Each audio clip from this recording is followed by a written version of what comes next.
What? I can't bleeping hear you. What? I can't bleeping hear you, Benefest. A benefit show for new hearing aids. Your love and support make a difference. Sports Spot Bar and Grill, 1308 South Cooper Street, Arlington, Texas. Only $5 entry. Free parking. Great affordable food and drinks. See you there, or better yet, hear you there.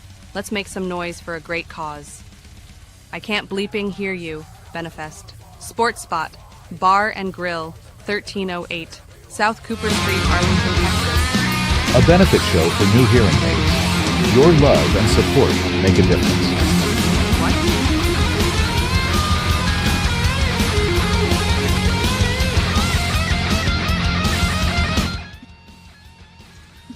That's so funny. I just realized what was happening. All right. Well, everybody, thank you for joining us for another night of Blow Your Brains Out every Wednesday. And tonight, caught a little off guard and by surprise, out on the road, we are joined on panel by none other than Rick Perry of Today It's Gamicide. That's right. What's up, man? What's going on, Man, Ricky? just thankful to you right now. How's it going out on this tour? It's going good, man. All the shows The have been Toxic Thrash Invasion Tour of 2025, everybody. It's Gamicide and the Black Mariah. Yeah, and we're definitely delivering toxic Texas thrash. It's all these towns. Most of them we hadn't been before. The first few was we played Austin and San Antonio, and they know us down there. Great crowds and really, really good response. And Houston, same thing. Then New Orleans really surprised us. Man, we didn't go on till like 12:30 at night, and I thought it was going to suck. It was a Sunday night. But the New Orleans Thrashers stuck around to the end, and they were going off hard. Then we went to Atlanta, and that was a good show. Real nice venue. And then we went to Charlotte, North Carolina last night, and that show was really good. It was like a small punk club. Kind of reminded me of the old Tombstone Factory, the way it looked and everything. And then tonight we're at the Riff House in Chesapeake, Virginia. And tonight, this is probably the smallest crowd that we've had so far. But even on a night like this, which is a small night, small show. What are they is the crowd only wrapped halfway around the block tonight for entry? Well, there's probably only, maybe about 30 people here actually tonight, but every night that we played though, there are people that brought their Gamicide records that are here to see us. So they're all diehard fans, the ones that come. So it's still pretty cool, and they stick around to the end and they want to hang out and talk to us. So it's been pretty cool. It's been a good experience. Kick ass. That's extra special. Well, yeah, thank you very much for taking the time to spend a minute with us together tonight. We got some good shows coming up. We're going to play in Brooklyn at this club called Lucky 13 and with this band called Blood Feast. It's also been around since '86. They're from New Jersey. And then I think we're doing New York. We've got that pulled up on the screen. Yeah. And then Buffalo, we're doing a show in Buffalo with Nun Slaughter. So we got some good ones coming up too. So it's pretty cool, man. It's very cool. Can you tell me how were y'all able to come about this tour? Just a good booking agent? Well, the other band that we're playing with, Black Mariah, they do a lot of touring, and they kind of hooked it all up. Their singer was met Scott because he tried out for War Beast actually, and so we kind of got a relationship going that way. And, he asked us if we wanted to come out on this tour with him. And, they made us the headliner of the show. And it's been a good thing so far. It's been pretty cool. That is kick ass. So is he still the drummer for Black Mariah? He's the singer. Okay. And they have a new drummer. And his name is Jamie or something like that? Jamil. Okay. Shout out Jamil for putting it all together. So kick ass. Oh, yeah. Gamicide taking the toxic Texas thrash to the States. Yeah, and we're giving them a high energy show, and they're they're all tripping out on it everywhere we go. So we're leaving destruction and mayhem in every city we play in, and I'm making new fans too, and it's pretty cool. Our album came out like 35 years ago, so it's kind of crazy to be touring for an album that's 35 years old. But what the hell? Of science. That's how we're doing it. That's the Victim of Science record. So hey, that's right. Is it have you seen an increase on your social medias or in your record sales? For sure. Not on record sales so much, but Spotify, yeah. We can track. I was trying to combine them for you. Yeah, Spotify, they're definitely picking up, and definitely we're gaining a lot more followers on social media. So yeah, I can definitely tell that it's making a difference. So it's cool. Well, hey, Rick Perry on panel here with us. This is Robert Maxfield. He does some photography work for Buddy. Hey, Robert. He has for about 4 years. Okay. Hey, Robert, the same do Buddy you remember magazine? Gamicide, or do you happen to have a question for Rick Perry while we have him on screen? No, I was going 35 years. Wow. Yeah, man. And that's crazy. Yeah, it's and we're touring this is raw underground thrash, playing in small, punk clubs and things like that. And it's supposed to be done, brother. Yeah, that's how we're doing it. Yeah. So for guys our age to be doing it, it's pretty crazy. But we're having a good time. It keeps us young.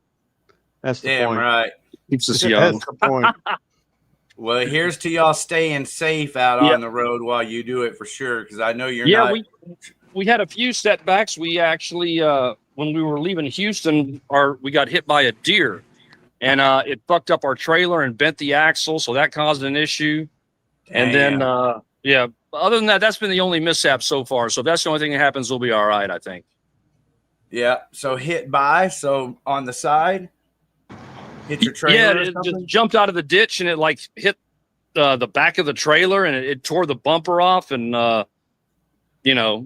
bent the axle. But we had to get a new tire. But other than that, we're all right. Yeah. But Ricky, I'm gonna have to let you go, man. I'm gonna have to go in there and get ready for my gig real now. Quick on the way out, this is Eric from a band called Apex Fallen. I don't know if you've had the chance to see them or y'all play together yet, but these guys are badass heavy metal that I think you'd enjoy. Cool. How's it going, Eric? Hey, what's up, Rick? It's nice to see you. Nice to talk to you. And yeah, man. Shit, the fact that y'all still going, like you said, 35 years, that's insane. And it's really awesome to see that the thrash scene is still alive and well, underground or not. It's fucking awesome. Definitely. It's definitely it's getting a resurgence, if anything. I think you see a lot of younger kids that are into it. Thrash went out of fashion there for, during the late 90s into the 2000s, but it definitely is making a resurgence right now. And there's kids that you see more kids that are into it now than ever before. Actually, it's pretty cool. That is amazing. Well, Rick Perry, thank you very much for taking the time. Safe travels to you guys. And man, I know those 30 kids that are diehard. You guys are going to pour it all out on the stage for them tonight. Oh, for sure. Yeah. They'll, if there was only, 2 people would still give them the same show, but no, I think there might be some more people showing up. So hopefully we'll have a few more by the time we play. We're going to go on in about 25, 30 minutes. All right. Kick ass for doing it. All right. Thanks for having me on, Ricky. Yeah. All right. How about that, guys? That makes the night special already. That's cool. That was really cool. Yeah. That's what I like to think that we're all about here. Dave Jarvis, we miss you. I see X16 Chill in the chats here. And I'm sure it's because he's already fallen down drunk. Just kidding. But everybody in the chats, let's go ahead and go over here real quick as I introduce our panel. David Hamilton, sup guys? David was here last week. You're the guy talking about rotting corpse last week, right? Damn right. The hedonistic punk vatos will definitely head over to your Facebook page and see what's going on with Hedonistic Punk Vatos this weekend. XX10 Chill has some new music out, so everybody go over there for that. Whoa, the Trespassers already in the chats. Good to see the Trespassers with hot links. You guys pay attention if you're in a band. See that wrench right there? That makes you a chat moderator. All it really does is it gives your link. It makes your link hot. It gives you the opportunity to post a link, and then people can click on it and go to your page. And I encourage that because when you do, it gives me the opportunity to share it and talk to people about it. So with that, it's the Trespassers. Love you guys. Thank you for being here in the chats early. And everyone get involved in the show on the chats. All right. It's my pleasure. Really cool of you guys to join us tonight for a couple of chats. I've got Eric here from Apex Fallen. Kick ass local metal band. If anybody's ever seen them, they have the power, the metal, the groove, the leads, the in your face vocals with this man right here, Eric. How do you pronounce your last name? Hartenstein. Yep. Hey man, it's a pleasure to have you here. Thank you for taking the time. Thanks for having me. Hey, we'll get into some questions. Let's go ahead and introduce Robert Maxfield real quick. Robert, thank you for being here. Sure. Thanks for having me. You are primarily, I'm going to introduce you as a photographer, but also taking pictures, contributing, I guess, with Buddy Magazine for what did you say, 4 years now? Last 4 years, yeah. I've been shooting for them. In fact, one of my photos is on this month's cover. On this month's cover? Mm-hmm. Can I go over to the website and see it and pull it up here? Oh, already got it framed.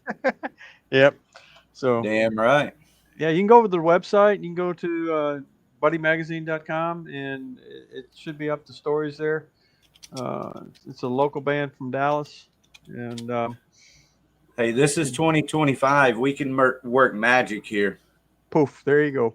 It just came out last night, the story, so it's fresh off the presses. All right, so there it is. Cover story interview. How about that? J. Isaiah Evans and the Boss Tweed. All right. Can everybody see that? Yeah, you can see it. Oh, good. yeah. Oh, yeah. So that's your picture right there? Yep, that's the one I took. One of them. Hang on, I better get over there and tell it whatever. So, all right, cover story interview. So here's should have some photo cred right there. Photos, Robert Maxfield, and then Rob Garner interview. Here we go. Here's the photo. Mike can blow it up. Well, I'll go ahead and save it. I can pull it up on my screen larger that way. Yeah. I was thinking I might can. Okay, is this one of your photos? No, that's Andrew Sherman's. Okay. Well, He's a photographer sharp. for the Dallas Observer. All right. So where all is this available, Buddy Magazine? Right now it's online. We do about 4 copies a year, hard copies we still distribute. It used to be you go into Peaches or Musicland or Sound Warehouse and pick it up off the newsstand right next to the Thrifty Nickel, the Dallas Observer, and that kind of newsstand, the Green Sheet and all that. So the magazine's been out since 1973. Yeah. So, and we've actually, there's been a resurgence. There's been some changes. There's been a management ownership change.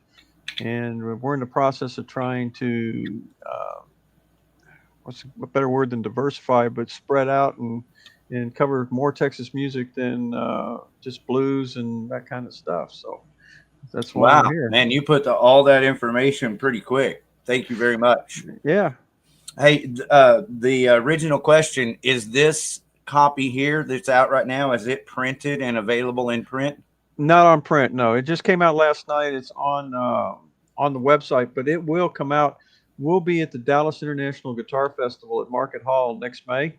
and it'll be in the master. We produce one issue a year that is all the compilation of all 12 monthly articles and issues, Okay.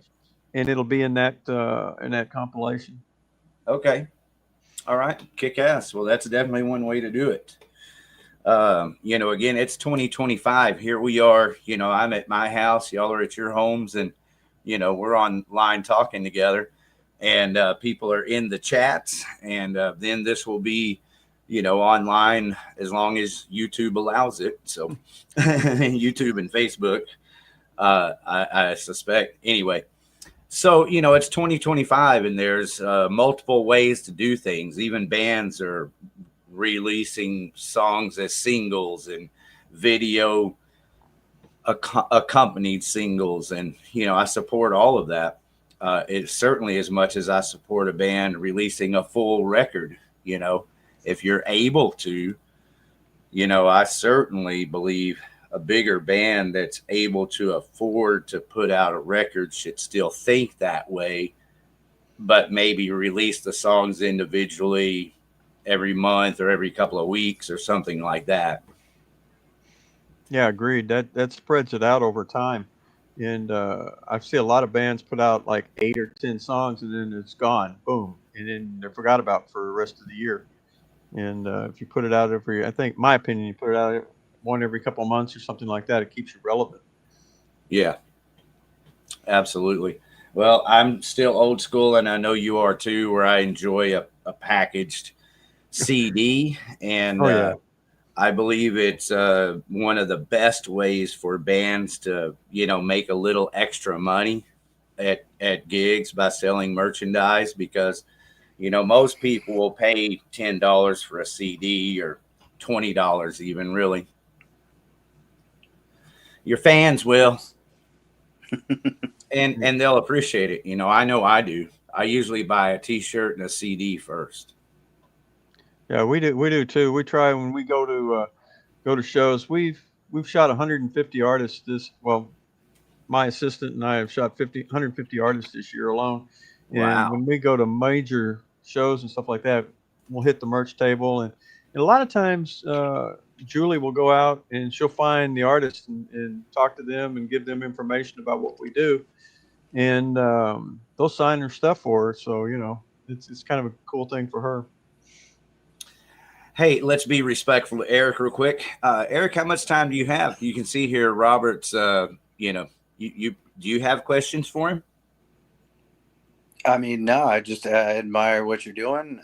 You're keeping the music scene alive, and it's all about building the community. If there's not access to information to bands and ways that they might not see other than just posting something on their Instagram story, this is a deeper view, and I think that's extremely important if you're trying to grow a music community in any city, big or small. So it's, a lot of it's online now, but I think, print still matters in regards to talking about up and coming artists or bands or, things that are popping off that people really need to check out and go see for themselves. I think that what you're saying is correct, but there's two different kind of things to look at here. And one is that even Fort Worth Weekly and Dallas Observer have been on the decline. Have you seen the size of those printed magazines lately? I have. They're half the size.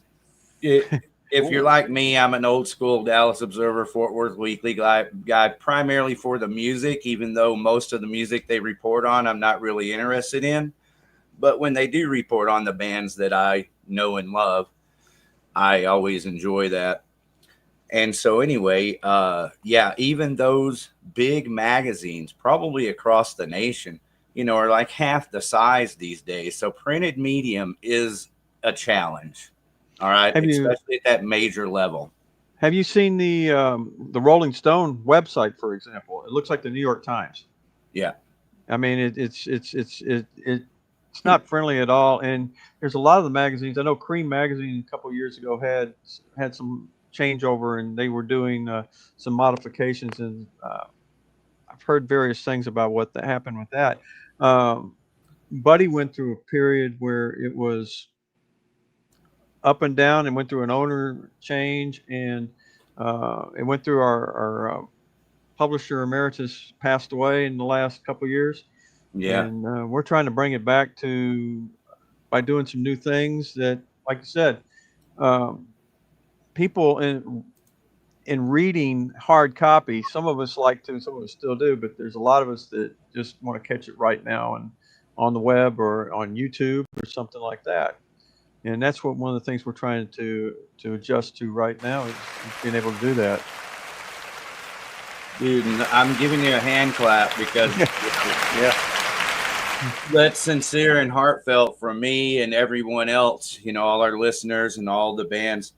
No matter what attitude a band has, every band needs all the, promotion, that they can get. And Buddy Magazine has always been at the top of that list for helping unknown bands get recognition. Buddy Magazine's always had a combination of covering the bigger bands, primarily Texas bands, ZZ Top, Stevie Ray Vaughan, but the bigger bands. And I mean, it's named after Buddy Holly. And has always had the combination of covering the local bands also and bringing them, coming up with them.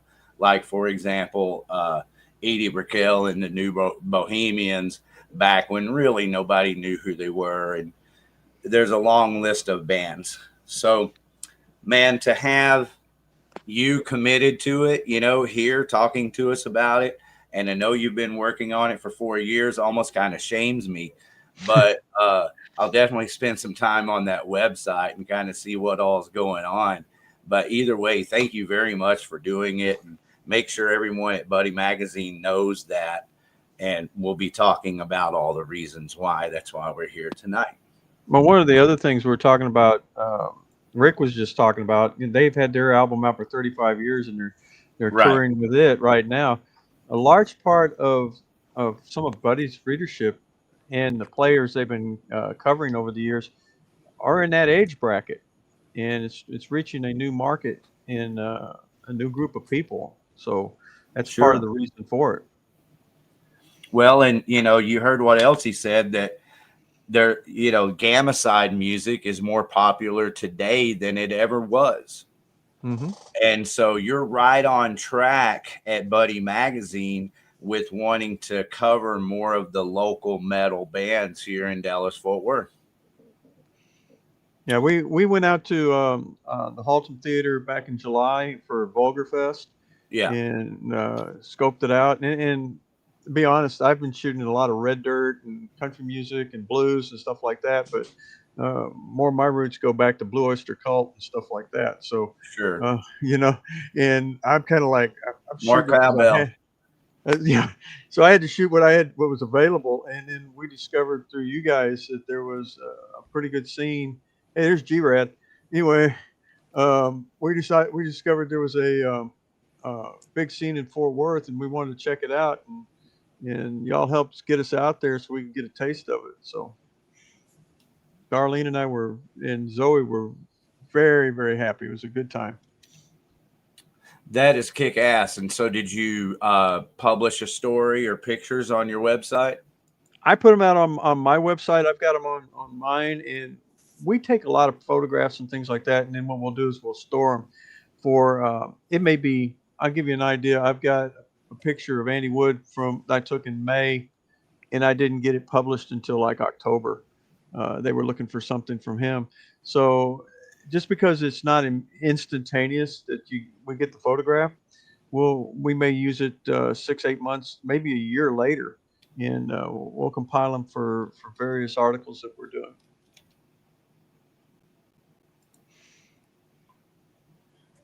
You got a lot going on.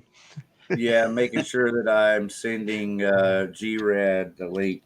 I thought I sent it earlier, but I just double checked, and it looks like I did not. And what a dumbass I am for doing that. But sorry, G-Rad. No wonder you weren't here. I was wondering where the hell you were at. It's hiding in there. So I just messaged G-Rad the link, everyone, if you want to come on. If not, that's okay. We got a lot to talk about tonight and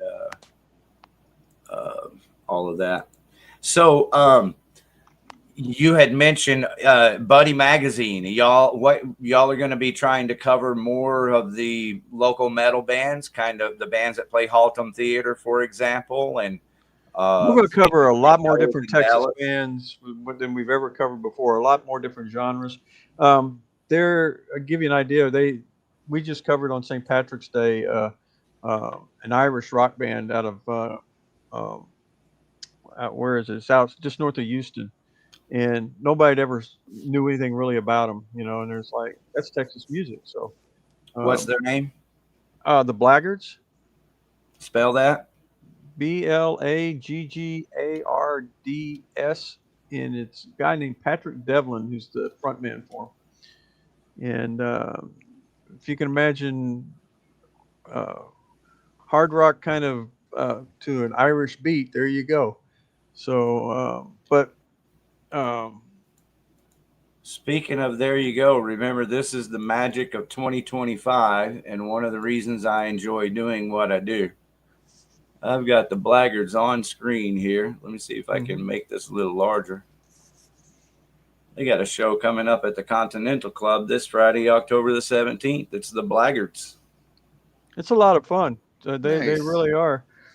And they're out of College. Is it College You can go Station ahead. or Huntsville or something like that? And you know, and All right. Well, thank you for sharing. yeah, We just followed them. there you go. Well, here in Dallas-Fort Worth, we have some really good bands. This band here, Apex Fallen, for example, they're a good example. Have you seen them by chance? I haven't seen them yet, but what we're doing right now is we're getting our feet wet, and what we want to do is that we want to put a band on the cover, and that's what we're looking for.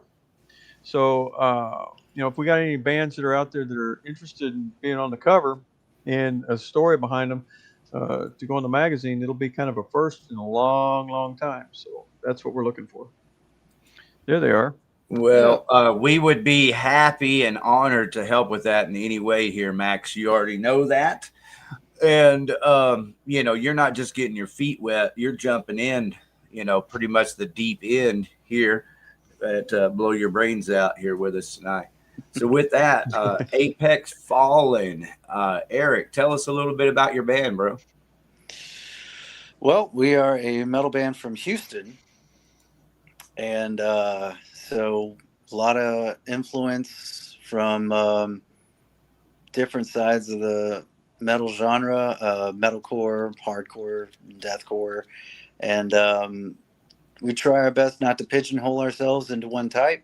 So listening through our discography, you might hear different little elements of subgenres here and there. And so we just, at the end of the day, just try to make it sound like us, something that we're happy with. And if one song sounds more metalcore and the next one sounds more hardcore, we're happy with it. As long as it gets the point across and gets people moving.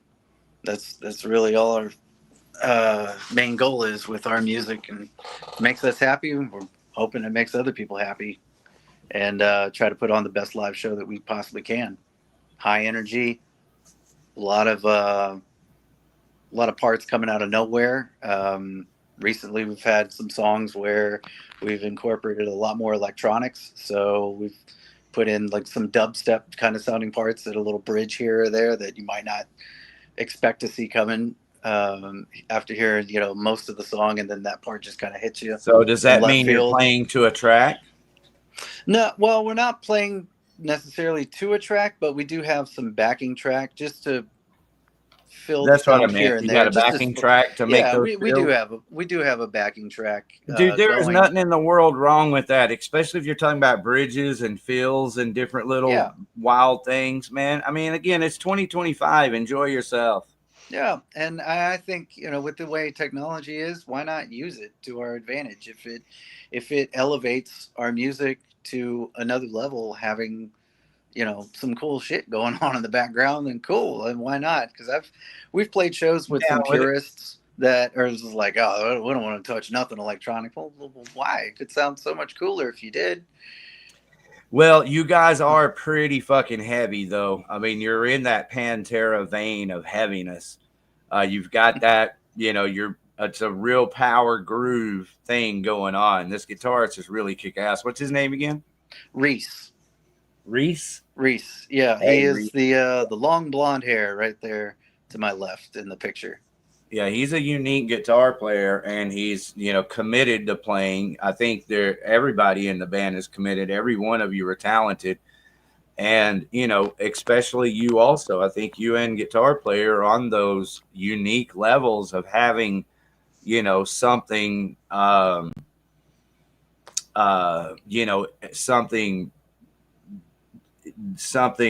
you know, enjoyable to listen to. Like, I enjoy your screaming. I don't enjoy all screaming. I don't know why. I'd rather just say I think that I enjoy your screaming, Eric, because it just seems real. You know, Thank you're you. not sticking the microphone down your throat or cupping it so much, trying to make it louder or something that it's not. You're just fucking screaming that shit. Yeah, one thing that I try to be conscious of, or try to be better on when I'm up there doing vocals, is to make sure that I'm able to enunciate. And I guess in a way, like, I do I get think it. it matters when people can actually also understand what you're saying, what you're screaming, what you're, you know, singing, whatever.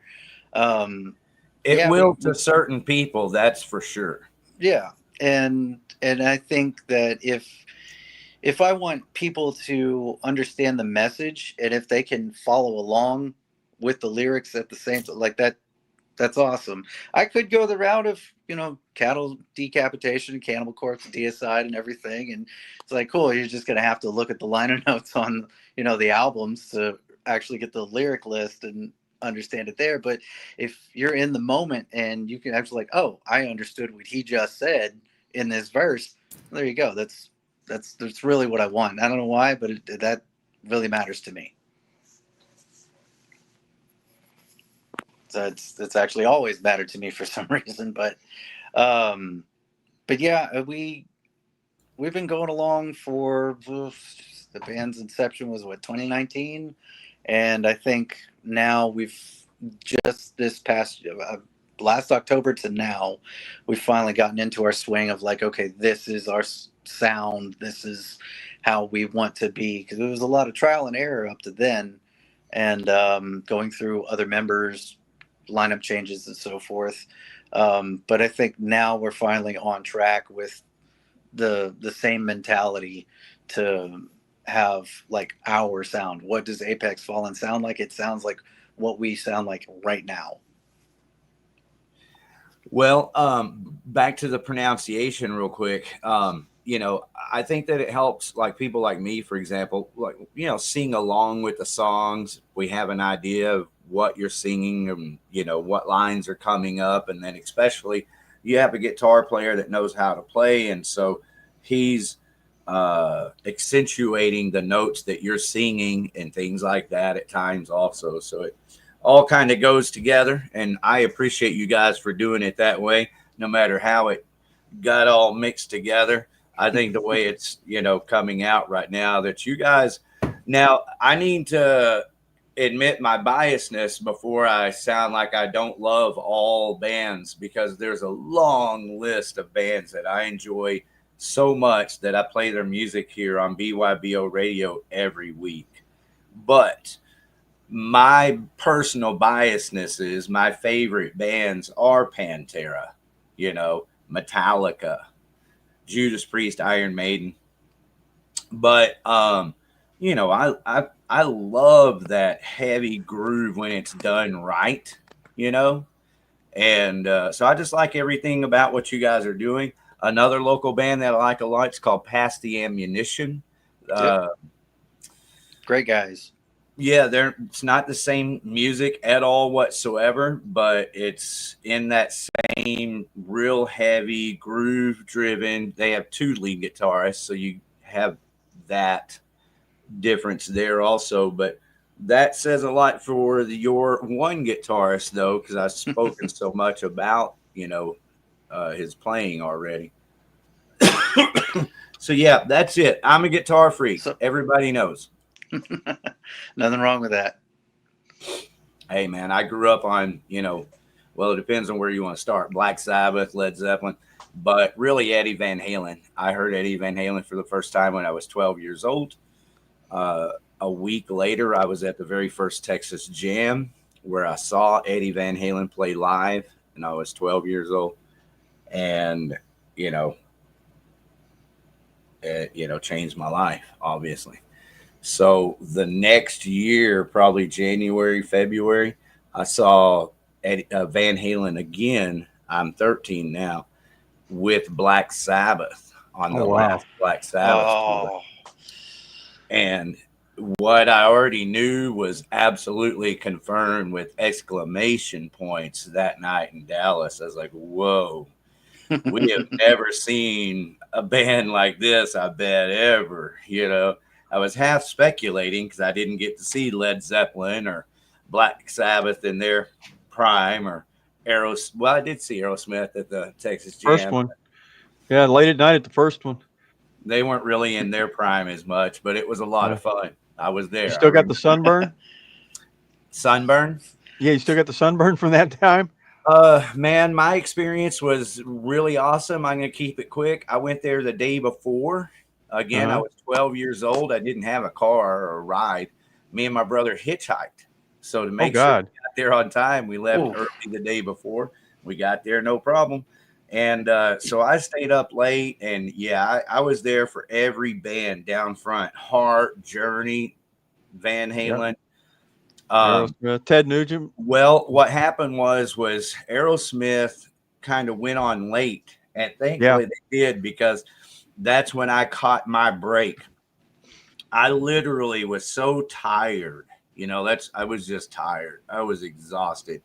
I wasn't heat deprived. None of that. I'm a Texas boy, man. I was just tired. And so and cold water didn't hurt either. And so I went over by the emergency place and kind of acted sick. Oh, man. So they took me into a little room and gave me water and like, oh, you poor little kid. Oh, yeah. We had so I cooled off that way, man. It was a great plan, because about 20 minutes later, because if you remember, Aerosmith was late coming on. Yeah. So I got to cool off pretty good. And as soon as they downbeat, dude, I was out the door, and the people there were like, hey, I was like, psh. Okay, thanks, bye. Yeah. I'll tell you that's how I made it through. It was 8 o'clock in the morning where I'm up against the wall at the stage. And I'm going, I can't see nothing here. And we stepped back, and good thing we did, because they were spraying people down with fire hoses throughout the day. And oh man, there were more people there than you could believe. It was amazing. You got to see Black Horse? As a matter of fact, you know what? I just did a shoot at Palmyra and with Black Horse. And we're working on a story about Black Horse. So are you? That's so cool. Yeah, and does it happen to include Ricky Medlock? I don't know who all it includes. Darlene's writing the story, and I just took. Do you know that Ricky Medlock is the original founder of Black Horse, but he's now the guitar player and has been for 20 years for Leonard Skinner. Yeah, there was so many people there that were. It was like going to a Living Legends boot camp, Oh, I bet. Yeah. The coolest thing, they had the big banner that they had at Zoo World. Yeah. In the place on the wall, and it's big fluorescent orange Black Horse on the wall. It was huge. And I've seen that they've played around. I haven't seen them, so it's good to hear this. Yeah. Now I know that there was some illness going on with some of them right now, and Darlene was doing the story part of it. I just tagged along, and she said, "Take pictures." I had no idea what I was going to be doing, but we got Right. pictures of Black Horse, and it was amazing. And if you'd never been to that place, uh, you walk into the room, and on the walls, gold albums from Bonnie Raitt and all kinds of stuff in there. Where And at sound, again? it's in Palmyra, and it's uh, uh, it's amazing. They got a big soundboard, and there was probably this big room, and there was probably 20 different people in there, 2 drum sets, and everything in the world you can imagine. It was Yeah. a good time. All Right right. Well, catch us up on, do you have any official plans for, I mean, you put it well by saying, hey, if you're a local band with an interesting, enough of a story for a cover story, get at you. Mhm. And I think that's well put. What's the best way to contact you? You can go to my website, which is robertcmaxfield.com, and there's a contact address on it, or you can send me. This is real hard. You can send me an email to robert@robertcmaxfield.com. That's All the right. easy way. Or and so far, Dave's been giving people my number and texting me, so I've got 2 or 3 people that have done that. But or you can go to Buddy Magazine, and Buddy Magazine's a little harder. You'll get Rob Garner most of the time on that, and or Elaine. Our editor was the head of the original Beatles fan club in the United States. So that's how far back she goes, and we get stories from her about her and in the same room with Jim Morrison and people like that. So, but either Rob or Elaine will probably answer direct contacts from there. But there's my website. And Yeah, I've got it up there. Again, 2025. That's a Yep. badass Explorer there. Who's in that picture? That's Jeff Carlisi of 38 Special, Okay. Another local band. Jacksonville, Florida. But yeah, they're I had that picture. I took that at Now, hey, you said out of Jacksonville, Florida. I just caught that. Yeah. Now they have local ties, though. Yeah, they're here all the time, off and on. So Yeah, I want to say one of the members is from this area originally or something. I can't remember, but I remember like their big hit, 38 Special. mhm. It's a girl's name, and supposedly that girl is from this area. So Okay. that's one of the reasons I think of them as a local band. But you're It- right. They do have ties to, they are from Jacksonville, aren't they? Yeah, they're from Jacksonville, along with Leonard Skinner and that whole Southern rock kind of.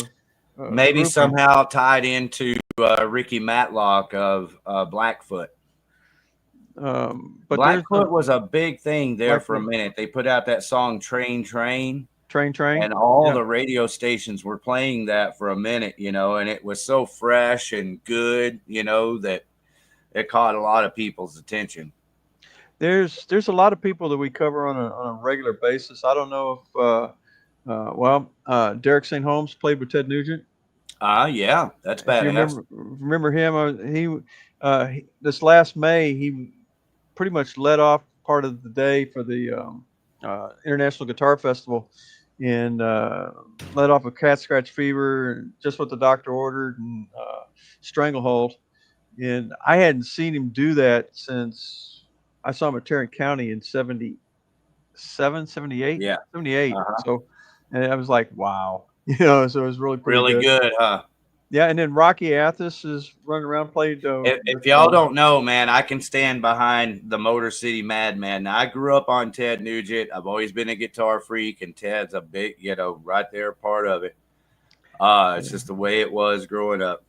But like you, I saw Ted Nugent in Ardmore, Oklahoma about 5 or 6 years ago.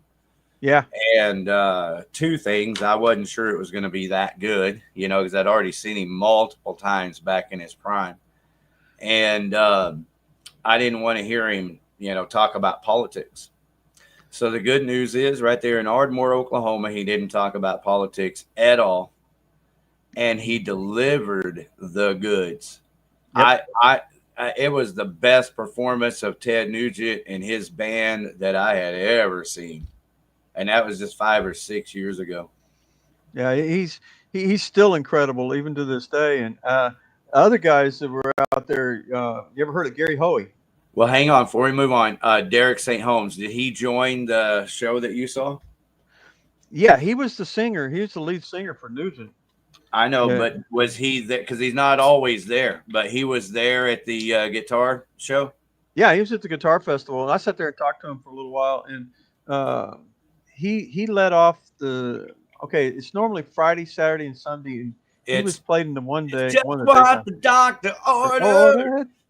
Yep, and it didn't miss a beat. It was incredible. All right, man, that's badass. Okay, so you're tied into, and we'll get back to Gary Hoey and all these guitar guys because I'm interested in all of them, and I'd be interested in interviewing any of them if you got ties like that. But let's talk about Buddy Magazine. Sure. How is Buddy Magazine, literally actually tied into this guitar show annually? Well, have you heard of Jimmy Wallace in Garland? Yes. Okay, Jimmy Wallace is one of our big advertisers, and Jimmy Wallace puts on the Dallas International Guitar Festival every year, and he does he does a lot of local, brings people in for shows. A lot of it in Garland, and he's probably one of the largest. Well, it's the largest guitar show in probably the world right now. Right. He actually runs. So we get to see a lot of people.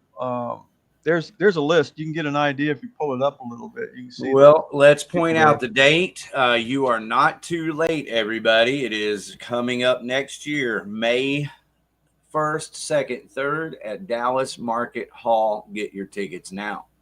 I haven't even seen this yet. This list of who's going to be there yet. So, but it's usually during this time frame, I'm photographed. There's a show going on every 15 minutes, and I'm photographing somebody going back and forth across the hall. I bet. From outside to inside. That's a lot of people. Stages. Oh, go up a little more. You got the Friday. You still don't get the Friday, or down. There you go.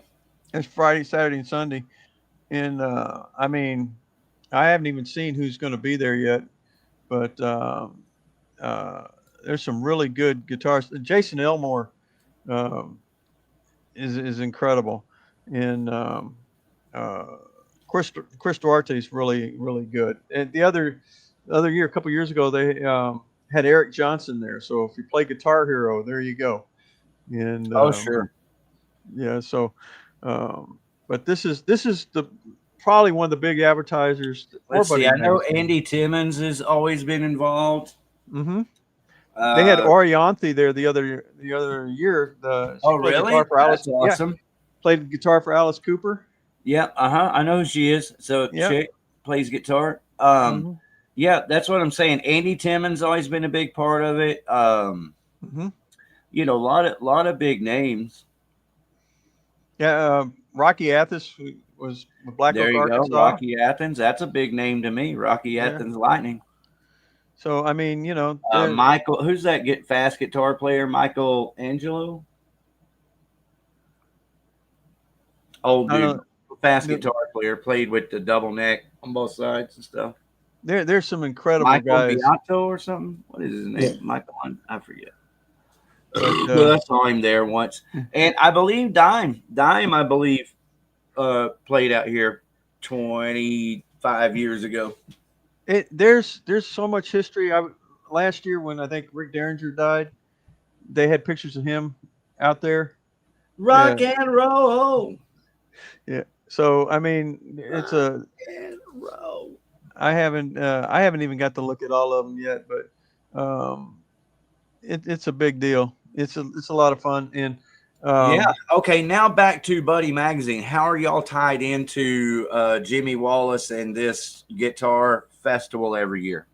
well, Jimmy's been one of the supporters for Buddy Magazine since the early days. So, um, and an advertiser and that kind of thing. So that's pretty much how that works. And the magazine's been around since 1973, so there's a lot of background.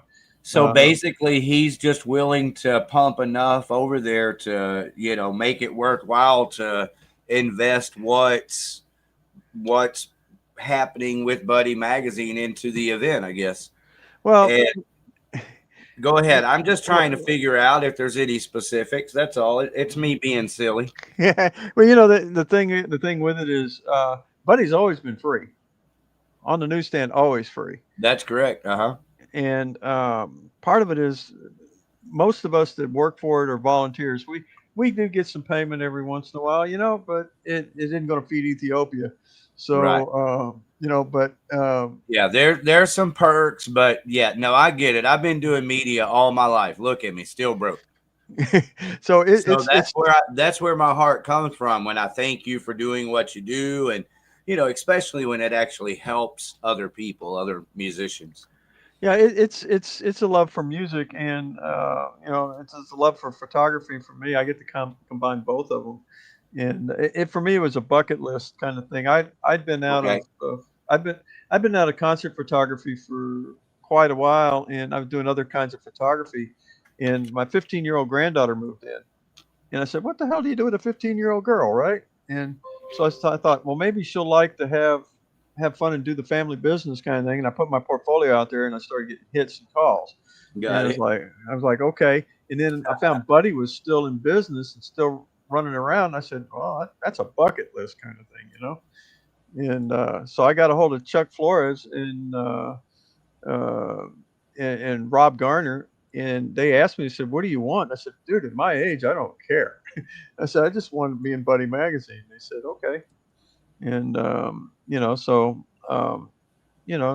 in the last year and a half, I've made 4 covers and been in probably about 6 or 10 different editions, of the magazine. So it's That's for me, awesome. it's love it. For me, it's love of doing the thing. So congratulations. Glad you got it on your, made it to your bucket list, but everything else, that you're a labor of love and helping so many bands. Well, I guess it's safe to say if anybody wants to run into Max here, it's going to be at the guitar show here next year in May. Well, hopefully we'll be able to do it sooner than that. We'll be able to see some people.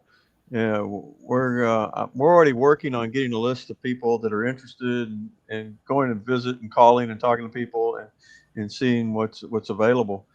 And we're planning on making this a constant, continual thing, not just a one-time, kind of a cover story, but making this, every month or every couple of months, some kind of thing about the metal scene in the magazine. All right. Well, with that, I encourage you, and you're invited to contact the bands that are associated with Blow Your Brains Out. And that's only from a resource, if it makes it easier for you to do your job. But, all the bands are out there, and it's easy to track them pretty much by the bands that are playing Haltom Theater, Reno's over in Dallas. From time to time, you get some metal bands doing a show like the Unsilent Nights coming up at Trees. From time to time, you get a good punk rock show or metal show even over at 3 Links. And then from time to time, the Rail will pop up a metal show. And then in Arlington, if you want to see some really cool shit, you have the Heavy Metal Hall of Fame, where Rotting Corpse is playing this weekend coming up. It's going to be a free show with free beer and pizza. So everybody come on out. Can't beat that. Free beer and pizza. You can't beat it. So, Robert, if you're not doing anything this Saturday, we'll clarify here in a minute. I'll go over to the Facebook page and make sure, but pretty sure it's this Saturday. It could be Friday is what I'm saying. Friday might be better. We're booked on Saturday at Toyota. So I couldn't tell you. It's already scheduled. So yeah. So I mean, you know, like I said, we've done 150 artists. My assistant and I in the last well, as I throw shit out, dude, I have no expectations. a It ain't year. like that, you know. So You know, and we're trying to get everybody. And actually, I'm hoping to God next year that I can slow down just a little bit. But it seems to get bigger and faster every year.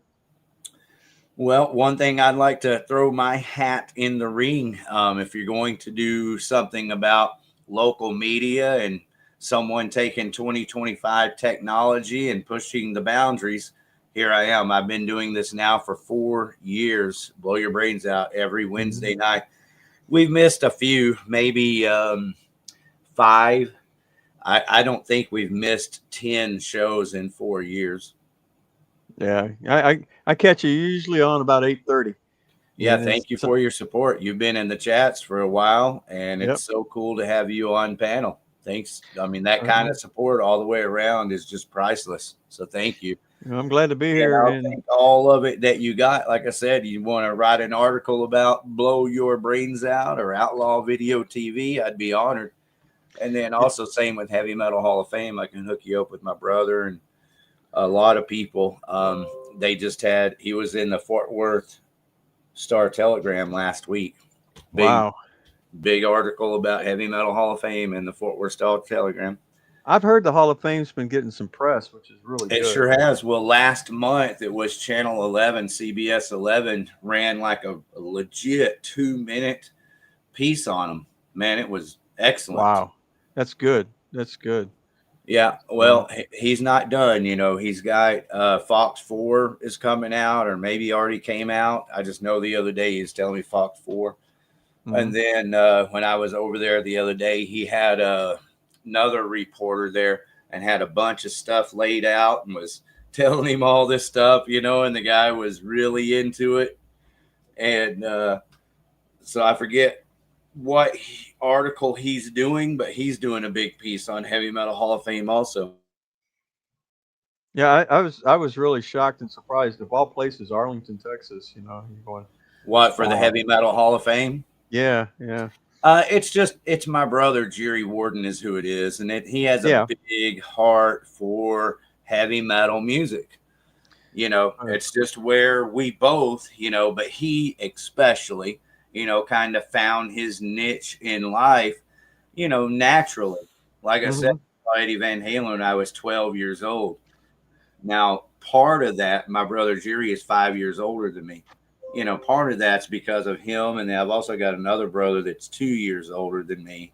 And we're all into, you know, Aerosmith and Queen and Led Zeppelin and Deep Purple and Blue Oyster Cult, you know, back in the day. But anybody that would even dream of Arlington, Texas to put something like that that's amazing. Because, well, again, it's his heart, you know, and his love for heavy metal music. And thank you for reminding me so I can put a bow on that. You know, it's not like he's got a ton of extra money to do this or some clever way to have worked out a way to do it where it doesn't cost money or, you know, anything. I mean, he really is just, you know, he got this Heavy Metal Hall of Fame registered and trademarked like 15 years ago. So it's just been his dream for a long time, you know, and it's one of those funny things that's just what he wants to do more than anything else is share heavy metal music and its authenticity, you know, with the world. That's cool. Yeah, you know how everybody has their own story on how things happened, you know, the way that they remember it, and all that's important. But it's also important to try to, you know, have a place where everything can be exhibited and all the stories can actually be told instead of overmanaged legacies. Well, it should be good for the community too, just having that here, you know. Hell And yeah, it should be. You would think that the city of Arlington would already be on that. And, you know, and it's not just that. I'm not saying that he is directly, you know, tied to Pantera, or that Pantera is directly tied to the Heavy Metal Hall of Fame. But Mhm. like that Fort Worth Star Telegram article last Mhm. week, it did feature 2 quotes from Rex Brown. So Rex Brown, talking about Jerry Warden, said that he was the Arlington godfather of heavy metal music. Yeah, and he also said, you know, that it's been his dream for a long time, and you know, so I mean, you know, Rex is pretty cool. We all still talk with Rex, but you know, all of us are also very respectful and try not to fuck with him much, you know. Oh, yeah, But he was cool enough to give quotes for that article for the Heavy Metal Hall of Fame. And so, anyway, what I wish personally, more than anything, is that Daryl Abbott were honored or memorialized, remembered hmm more in every capacity. yeah. I mean, every capacity. I'm a huge fan of Eddie Van Halen.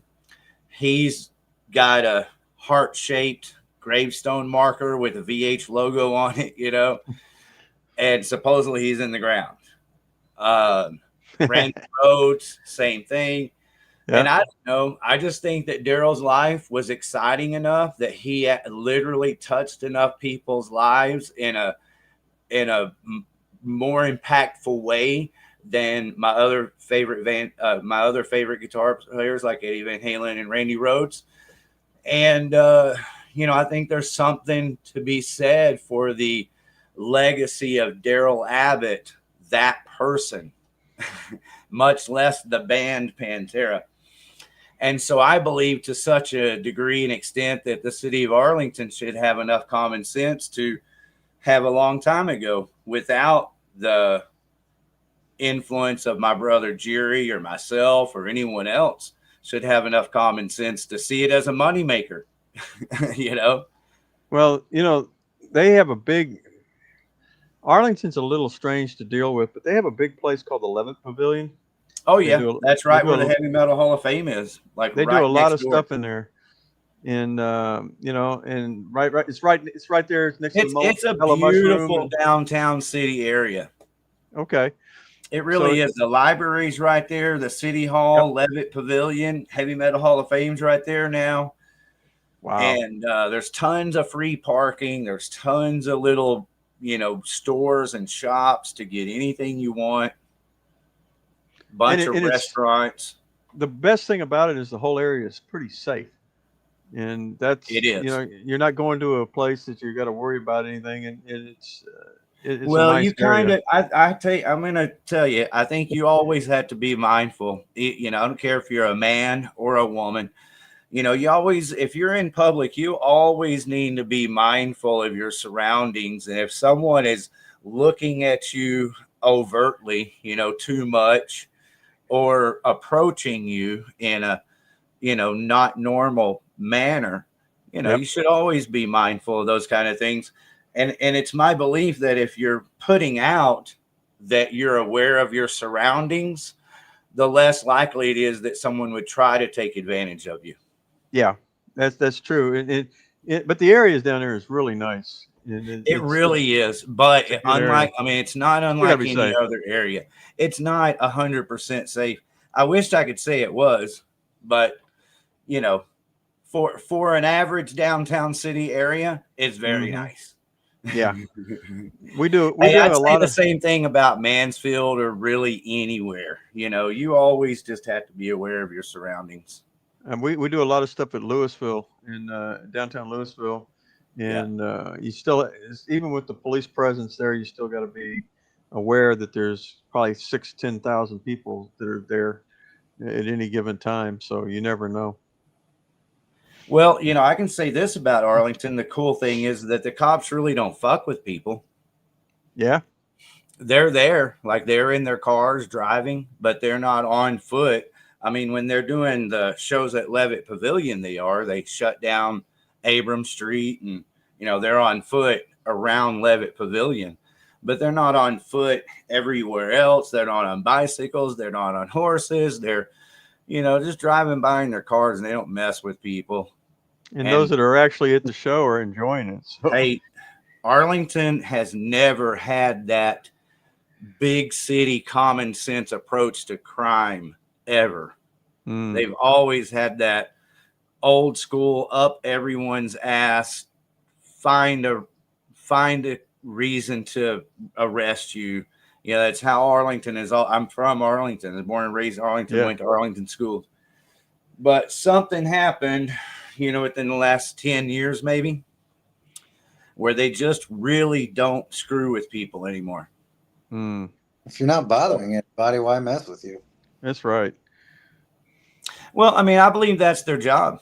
I believe it's the police job to keep to themselves and to keep the peace. It's nothing disrespectful. I respect that job as much as any other job and the people who do it. So nothing disrespectful. It's just that, if their life is in danger because of who they are and what they do, then when they're in your presence, you're not really safer always. Just by default, they have a gun. So I feel the same way about anyone carrying a gun. I'm not anti-gun at all. But if you're in public and carrying a gun or toting one around because you have the right to or whatever, again, I'm not against that. But I don't believe it makes the environment safer. I think it makes it probably a little more unsafe, potentially. So I believe it's a police officer's job to leave people alone and address crimes, actual criminals. Yeah. And so I'm commending the city of Arlington because I think they're doing a fantastic job of that. Well, the coolest thing about it is if you remember back in the 70s and 80s, you'd go to like someplace like Dallas County Convention Center or even Reunion Arena, and you'd have strong arm police presence at the places, and that was a lot different back in those days. So there's probably, I would say, almost every suburb in Dallas-Fort Worth has free music and for their public and their citizens.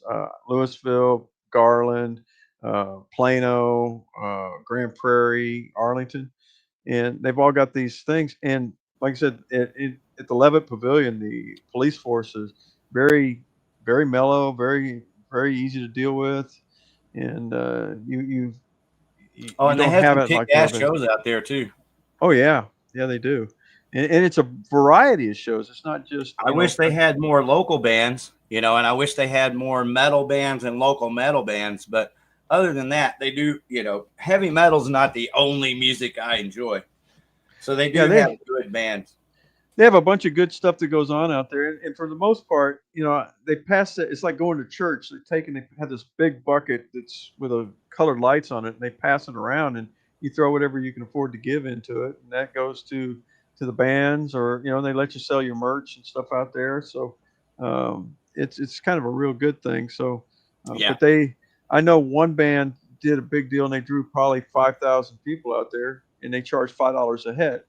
And everything's free out there anyway, and they turned that $5 a head and turned around and gave it to Parkland's pediatric ward.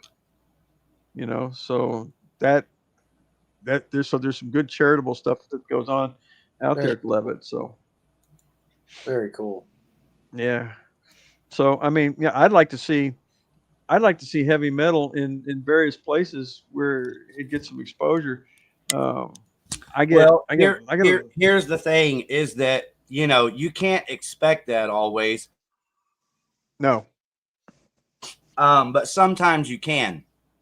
And so if you don't mind, I'll take a minute to clarify, is that the state of Texas actually pays the Levitt Pavilion Corporation a lot of money.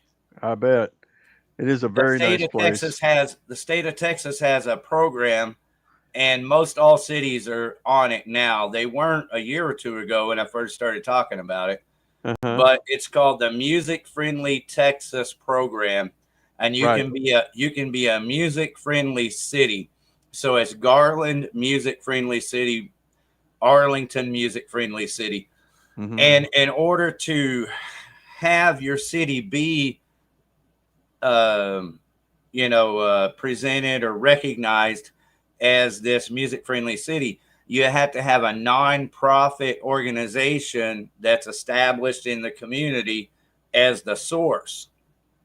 So the state of Texas is entrusted the Levitt Pavilion to represent the interest and the heart of the intentions of the state of Texas when they give them all that money. Right. And it's my belief, and just my single little battle that a few of us fight together, and it's just something to talk about because it's true, is that's why heavy metal bands should contact the Levitt Pavilion and should have a confidence, meaning a certain expectation, to get a positive response about playing shows at Levitt Pavilion, because they are a tax funded. You're already paying money to the public. Yeah, you're already paying them money. So they've already been paid. They've already been subsidized for your band playing there. And I believe it's just going to take the right hard rock and heavy metal bands to be persistent enough about it, with that confident expectation of, hey, what do you mean? Heavy metal is not represented in the state of Texas music vocabulary? That's why we're here. So, yeah, I don't know. A couple years ago, I saw Giovanni and the Hired Guns. I'd love to write you an article about that. It's already all in my head. Write it down. Write it down, and I'll give it to Elaine and run it up the flagpole. But like I said, we're here for Texas music, and that's the big thing. And there's all different kinds of Texas music. Some of it, some people will like, some people they won't, and it's a matter of opinion and choice. But I think you just can't have, like I said, you just can't have blues music and country music everywhere you go. And you got to have more different kinds of music than just that. Well, if that's all that people are listening to, yes. But in an average city, you have a rock club or a club that has heavy metal bands play. I mean, it doesn't matter if it's Carrollton, Louisville, Keller. There's a little club in every city that has heavy bands play. Yeah. So it's not like we're just some kind of group of people on the outskirts. The heavy metal bands, or just good bands in Dallas, Fort Worth, surrounding areas today, they are legitimate. And I believe they're so good that if somehow some kind of management could get a hold of the whole scene with bands like Apex Fallen, Vane, Raid, Awaiting Abigail, Coilback. I mean, it's a long list. It goes on and on. The Hedonistic Punk Vatos, the Trespassers. There's a gold mine here, unless, you just can't really build a management business from bands and their music anymore. I mean, that's just possible. Every major city might have 100 metal bands putting out Metallica caliber music, and they just can't get anywhere because there is no money to be made. I'll agree. I think that the part of the scene has actually changed. I did a count, and I counted 50 covered and tribute bands in Dallas alone. Sure. Okay. I mean, that's and okay. Can we? I hate to interject because I've been doing a lot of talking, but I think it's important to do it right here. Okay. And it's that Van Halen, when they were playing Gazzarri's every week as the house band, every week, they played 5 sets a night, all covers. Right. They Van did. Halen with David Lee Roth, not Mhm. Mammoth or something. Van Halen with David Lee Roth and Yep. Michael Anthony played 5 sets a night, all covers at Gazzari's. So I wish people get off the fucking hi-hat or just bring things down to perspective that playing covers or being in a tribute band has always been how the music club scene world has Always. worked. Well, part of the deal is there wouldn't be 50 cover bands if there wasn't a need for 50 cover bands. There you go. Somebody's making money out there, and A lot of people are enjoying the tribute, the bands recognizing their heroes. They're all doing it together. and that's perfectly fine. The problem that's happening is some of the bands that are writing their own music are feeling that people I talk to feel that they get penalized for writing their own music, you know. And so Well, there is, sure, yeah. Or, in other words, original art is not respected like cover art, right. not in the music, but it never has been. No, So my people got to position on know. it is the fact that we have clubs that are committed to original art, and we have other clubs that allow all original sets. That's we've come a long way. That's a big difference today than it was, 40, 30 years ago anyway. Yeah, and I mean, first of all, okay, you can do your own music, but you got to get to that point where people recognize your own music, and that's the problem. They've got to hear something that they want to hear, and but that's one of the things. The cover band, the tribute band, they play something somebody's already familiar with, and it's getting people familiar with your music, your original music. Yeah, and to me, my heart is towards original music, and I believe that you just always have to remember that as an artist. It doesn't mean that playing in a tribute band and being happy with that is wrong. That's perfectly fine. But if you also wanted to make original art, I believe you can easily do both. Yes. Matter of fact, playing covers facilitates you being able to perform your own originals better. Everybody's got to be able to play at least some covers to go so they can get their original music out, and that's part of it. So you get yourself your original stuff heard. Undoubtedly, it's helpful, and so my advice to even bands that like Vane, for example, they play Harvester of Sorrow. I don't know, they play a bunch of covers. Actually, they probably play 10 different covers.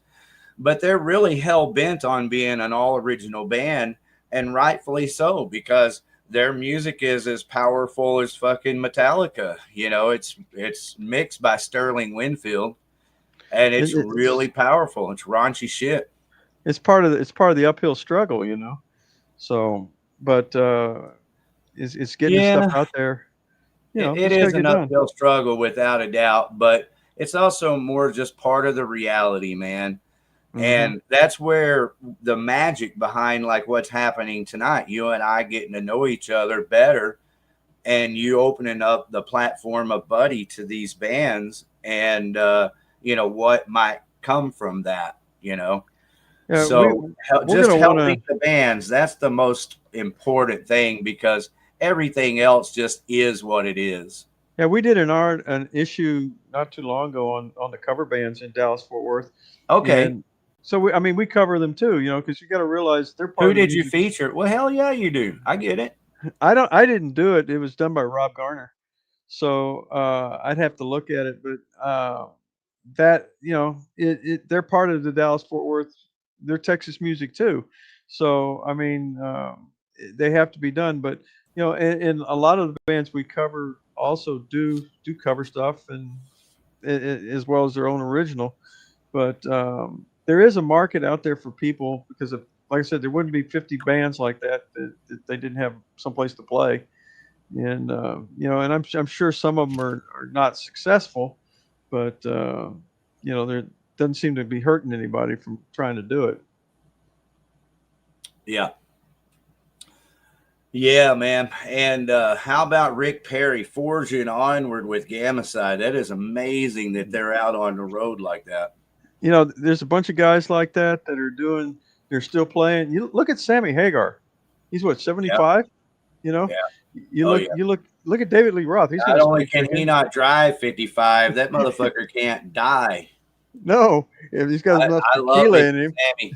My first, no, it wasn't my first, but one of my first concerts, I saw Sammy Hagar with Pat Travers, Oh God. and the Scorpions opened that show. Oh geez, Ooh, that would be good. wow. You All know, right, and check this out, everybody. Yeah. In the chats, we got Jared of Kill House calling out Eric. Yep. there you go. Shout out to Kill House, my buddy Jared. Thank you, man. Damn right. Can't Shout Can't out. wait to share the stage with you again. Do y'all have a show coming up? Not with Kill House, but we're wide open for. All right, scheduling. Jared, make it happen, man. I really enjoy this band, Apex Fall, and I want to see more of them here in Dallas-Fort Worth. Are some of your members from this area? You said earlier that you're from Houston. Yes, yeah, we're all from Houston. Uh-huh. So no, but we love going up to Dallas as much as possible. We've probably had better reception of us playing in Dallas than probably any other city, or Yeah. the Dallas-Fort Worth area, than any other city in Texas. Well, probably because we've got that power groove metal driven into us here than anywhere else. I wholeheartedly agree. Down in Houston, I couldn't tell you. I'm just having fun. Yeah, I mean, it seems like it. I mean, down in Houston, it's mostly hip hop, rap, and country, and that's it. There's actually a decent rock scene, but as far as metal goes, no, it's completely. Now, there is one metal club in Houston, isn't there? There's what? A metal club in Houston? There's a couple that would quite frequently do metal style shows, at least on the circuit where the independent artists can have access to those promoters to play at venues. One is a Secret Group, and then there's still Scout Bar, that's still going. And then on the north side there's BFE. And then also on the south side is a place called The End. So between those four, those are probably your best chance to see a good metal show. Yeah, I've heard of a couple of them. Definitely the BFE. Yep, that one's been around for a minute. Scout Bar's been around since like 04. Secret Group is fairly new, but it's where Warehouse Live used to be. Yeah. So, yeah, that place has been playing music. It's just a different name now. But speaking of The End, which is a really cool underground place, that's actually where we're playing on the 25th. All right. So we've got a show next Saturday at that venue, which we're going to be playing with 96 Bitter Beings. That has got Darren Miller, the original guitarist and vocalist of CKY, the Bunny the Bear, the Convalescents, Ignominious, and Green Jello to finish out the show. All right. Kick ass. So, yeah. Houston is rocking, it sounds like.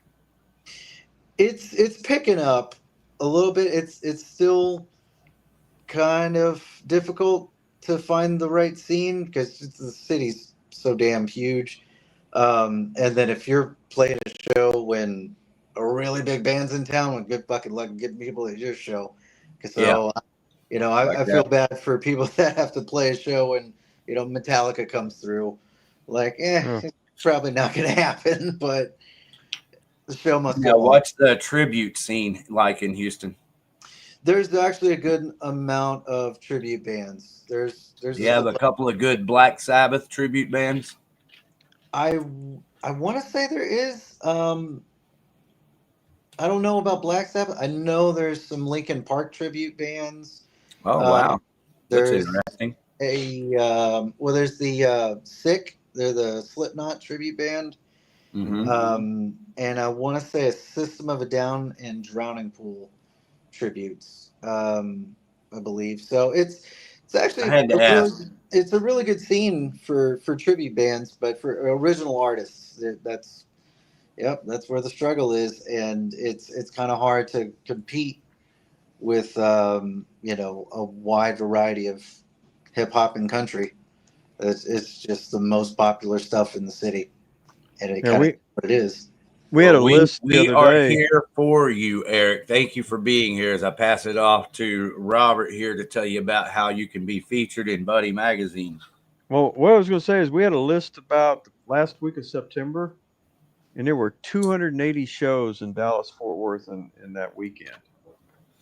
So Wow, that's just monstrous, you know. And I mean, that's insane. yeah, and we had the list, the calendar, and we're going through them, going, "Good grief, how that many people be there in those kind of shows?" But there was 280. As far as getting with Buddy Magazine, you can contact me directly through my website, and my email and contacts on there, and that's Got that, Robert. Eric? It's robertcmaxfield.com.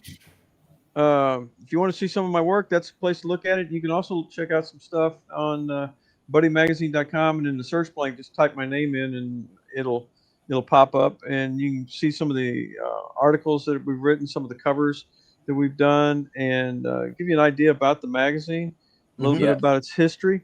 If you want to know about a little bit more about that kind of thing, there's a video out on what the heck? There's a video out there on YouTube called "When Dallas Rocked" that tells a little bit of the story and the history of Dallas Fort Worth music. Aha, that's Jimmy Wallace. Nice. Yeah. So Yeah, that kind I of, have seen that multiple times. and it gives you the history of all the way back to the 40s and 50s of Dallas music and the history of Buddy Magazine. So Dude, he needs to give me permission to play this on the show. so it's I'm playing. pretty good. But I mean, that's It's the easiest way. very well put together. So I agree with you. Anybody listening, I've got the video pulled up here now. So I'll just go ahead and share the link in the comments. Check this out later tonight. It is an excellent documentary.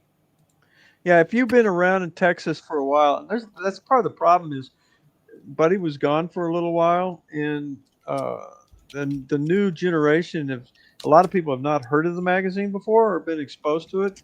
So we're having to bring that word out again that Buddy is here. It's still here, and we're Thank you operational. for being here. Yeah, so Happy I to be a mean, part of it. it helps, and there's When Dallas Rock.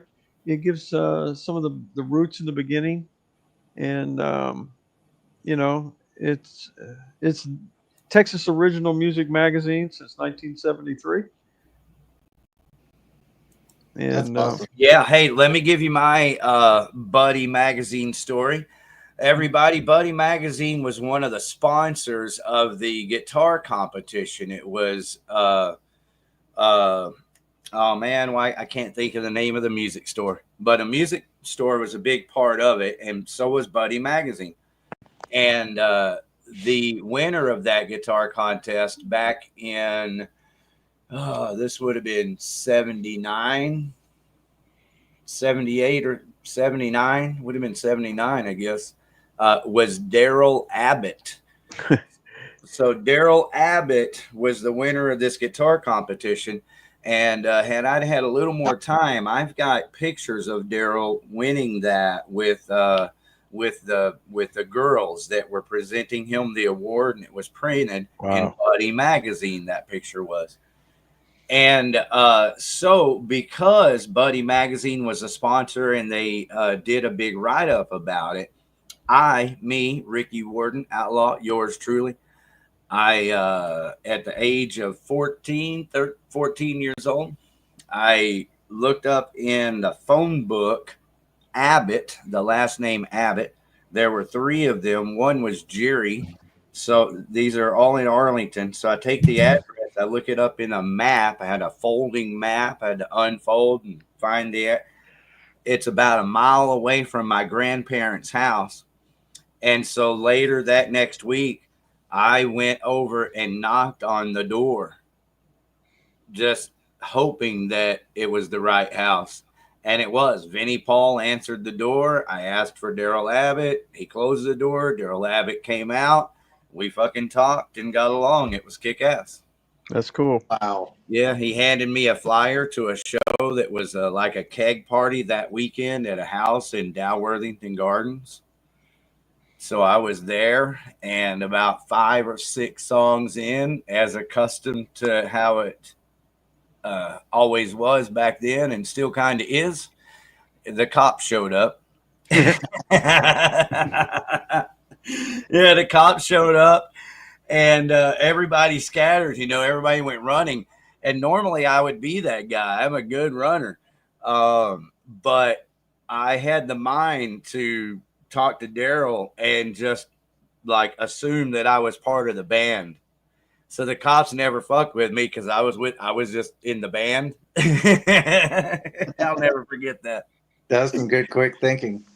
Yeah. Yep. That's cool. So yeah, there's a lot of history and stuff like that. And I know Jimmy puts on a show. It's was 10 under 20. So where he has a lot of youth that are out there, and some really incredible kids that are under 20 years old out there playing music. And that's part of the Dallas Guitar Festival every year. And then on top of that, you got people like Derek St. Holmes and Rocky Athas and Chris Duarte and Eric Johnson and even Ted Nugent, Gary Hoey. Those guys show up out there all the time. Hey, how can some of our local bands catch a show at the Guitar Festival? That whole thing is controlled by Jimmy Wallace. And that's the guy. That's his place in guitar out in Garland, downtown Garland. His guitar shop. Okay. And he had, I know, was it last year? He had the band Feel out there, and was it? Let me see here. Let me take a look. I will look at my notes here real quick. Well, while you're looking at your notes, I'm engineering, looking for me Wallace guitars, which I found. And let's see. So just making sure this is the right website. It had to be Jimmy Wallace Pickups. Yep. So I'm going to pull this up on the screen. And while I'm doing, I want to point out people in the chats. Kill House, Jared, you guys would make a great feature story on Buddy Magazine. Again, with all its rich history, and then these people, being committed to making it happen in this format, man, I think all of these bands should take advantage of it. Same with you, Gerard, talking about cover bands. I'm going to bring you up in just a minute. We're going to talk about that.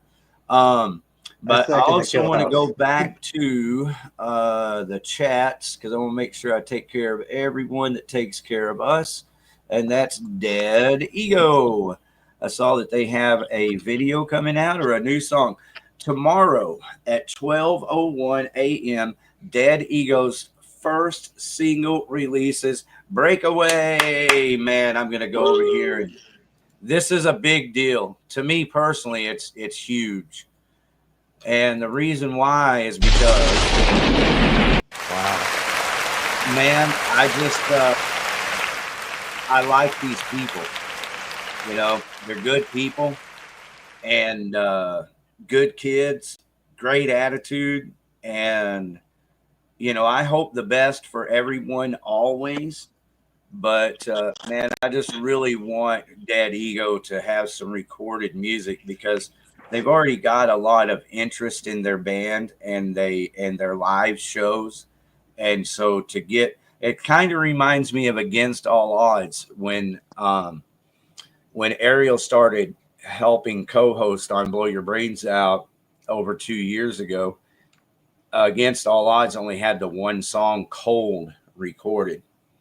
And so I would talk to her about the importance of getting some more music recorded when you have people's attention, if you don't have anybody's attention yet and you're recording music, it's different. But if you have people's attention and they'd like to hear your music, man, it's a good thing. That's a good problem to have. So, Dead Ego, kick ass. I can't wait till tomorrow at 12:01. Give us more information. Treat us like the dummies that we are. What is 12:01? Is that tonight at 12? Is that tomorrow at lunch? Is that tomorrow night? That's tonight. That is tonight. All right. Yes, Technically speaking, it would be. That's a tonight. good plan. That's a good plan to release that tonight. We'll consider it a BYBO radio after party.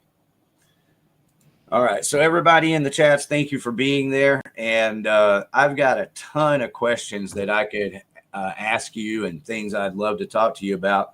But G-Rad has been very kind to just chill out here with us tonight. And I enjoy your company, G-Rad. How are you doing, buddy? Hey, what's going on, man? I was just waiting on you to say something about me being here before I said anything, so I didn't scare everybody. Boo! G-Rad is my friend and buddy. And, we were talking earlier about the tribute bands. Yes. And that you guys... this is Robert Maxfield, G-Rad. He's been following us in the chats for a while. You might remember that. Yes. How's it going, bro? Going good. How are you? 60 minutes an hour. How about you? Things getting over the flu, but I'm good. Good. So did you get any of your tribute bands featured in the recent Buddy Magazine write-up? I honestly couldn't tell you because I couldn't read it. Yeah, that's true. Well, G-Rad has a way of finding things out, so don't let him fool you. But no. Yes, as a matter of fact, to answer your question about the Dead Eagle song, it's tomorrow night at midnight, not tonight. Okay. Well, tonight would have been a good night. And so for bands who might want to think about that, if you want to release your songs Wednesday night at 12 o'clock, I can talk about it and encourage everyone to hang out. And we'll listen to it together. If it's a live premiere, I'll be there. Well, I will be telling you, I will be seeing a lot more of Dead Ego over the next couple of months. As a matter of fact, wait till the concert calendar. I got some news for you. Okay, I saw that. So say that one more time for everybody listening. Wait for the concert calendar this evening. I got some news for you right here on BYBO Radio. There's some shows coming up with Dead Ego, and I got some announcements to make. Ain't nothing but a G thing, baby. You damn right. Okay, so Robert Maxfield, which bands did you feature? Do you remember in the tribute article? I didn't deal with the tribute article. I just knew it had happened. And yeah. In fact, I haven't even seen it yet. So, but I know that they did one. So. Spoken like a true photographer. Yeah, pretty much. Hey, I respect that. Like you have to treat a guitar player the same way and you have to treat a drummer the same way. You just have to understand that not everybody can do everything. Mm-hmm. And what you actually want a photographer doing is being so focused on photography that he practically doesn't know the written story. It's not only that. I'll tell you, a lot of times I'll go to a show and I won't even hardly hear the music, Yeah. I'll feel it and stuff like that because I'm close. But, I have to take and after my work's done, I'll step back and I'll watch and listen to the music to get a feel of what people are like, but when I'm working, it's, I've got my head down and I'm focused on what I'm doing and trying to make those guys that I'm taking photos of make them look good. So damn right. So that's what it's about. But, it's tough for me to enjoy the music. It's just without having to stop, put my camera down and listen, and it's really tough. And I'm sure guitarists are the same way, that when they're in the zone, they're in the zone.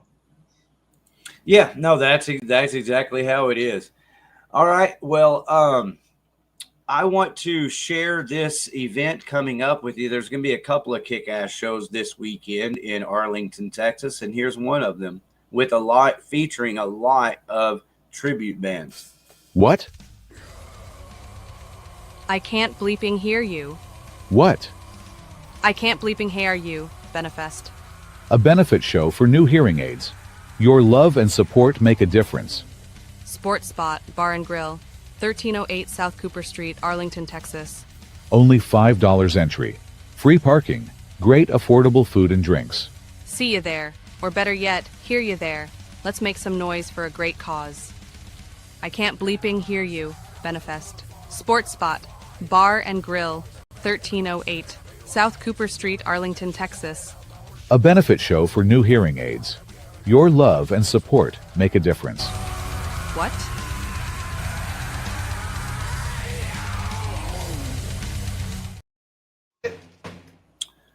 All I love right. it. That's awesome. That's cool. It's like talking to Stone Cold Steve Austin. What? What? Huh? I love it. What? Thank you, G-Rad. You like the input I put into it, huh?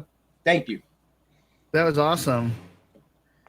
Well, I was playing with AI voices, and that was just like one of the options. And I was like, okay, I know exactly what to do with this. And there it was.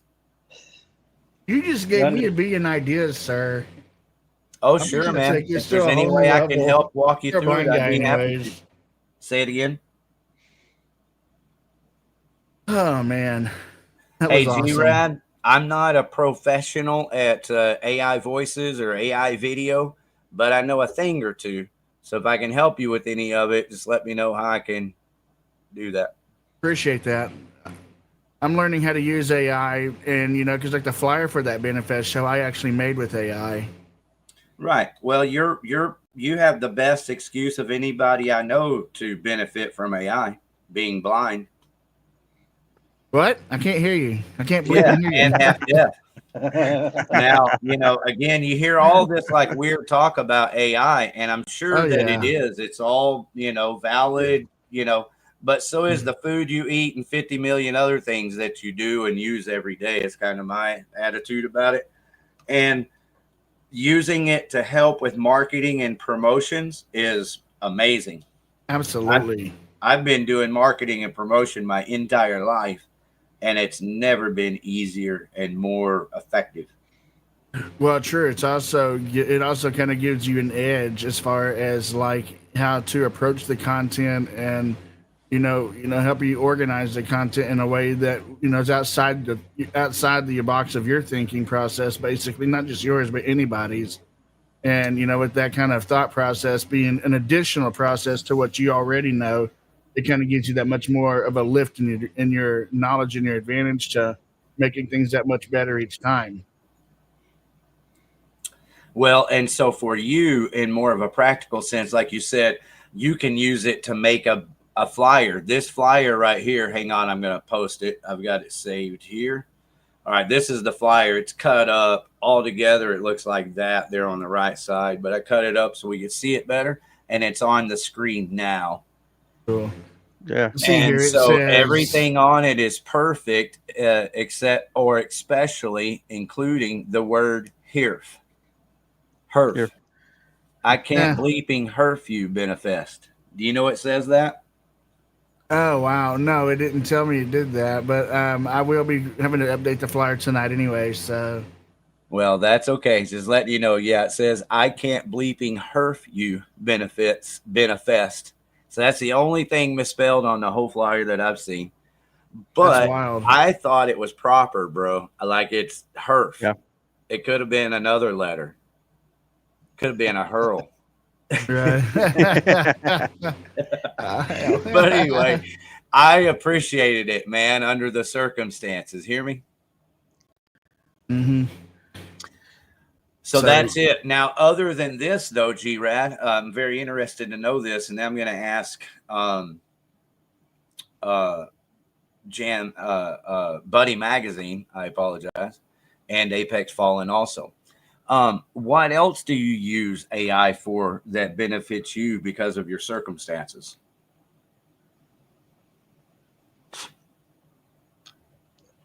G-Rad. Yo. What else do you use AI for?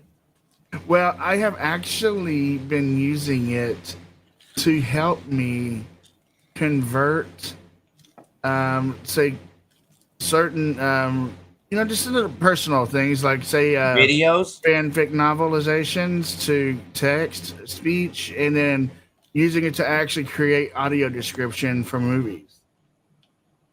Audio description from videos? Yes, audio description for videos and movies. That's and cool. movies. Wow, that's cool. That is real cool. I've had minimal. And so I've had, then you feed that into an audio reader and it reads it for you? well, what it will do is it will generate a list of time-stamped text props Yep. that can be easily converted to audio using a script.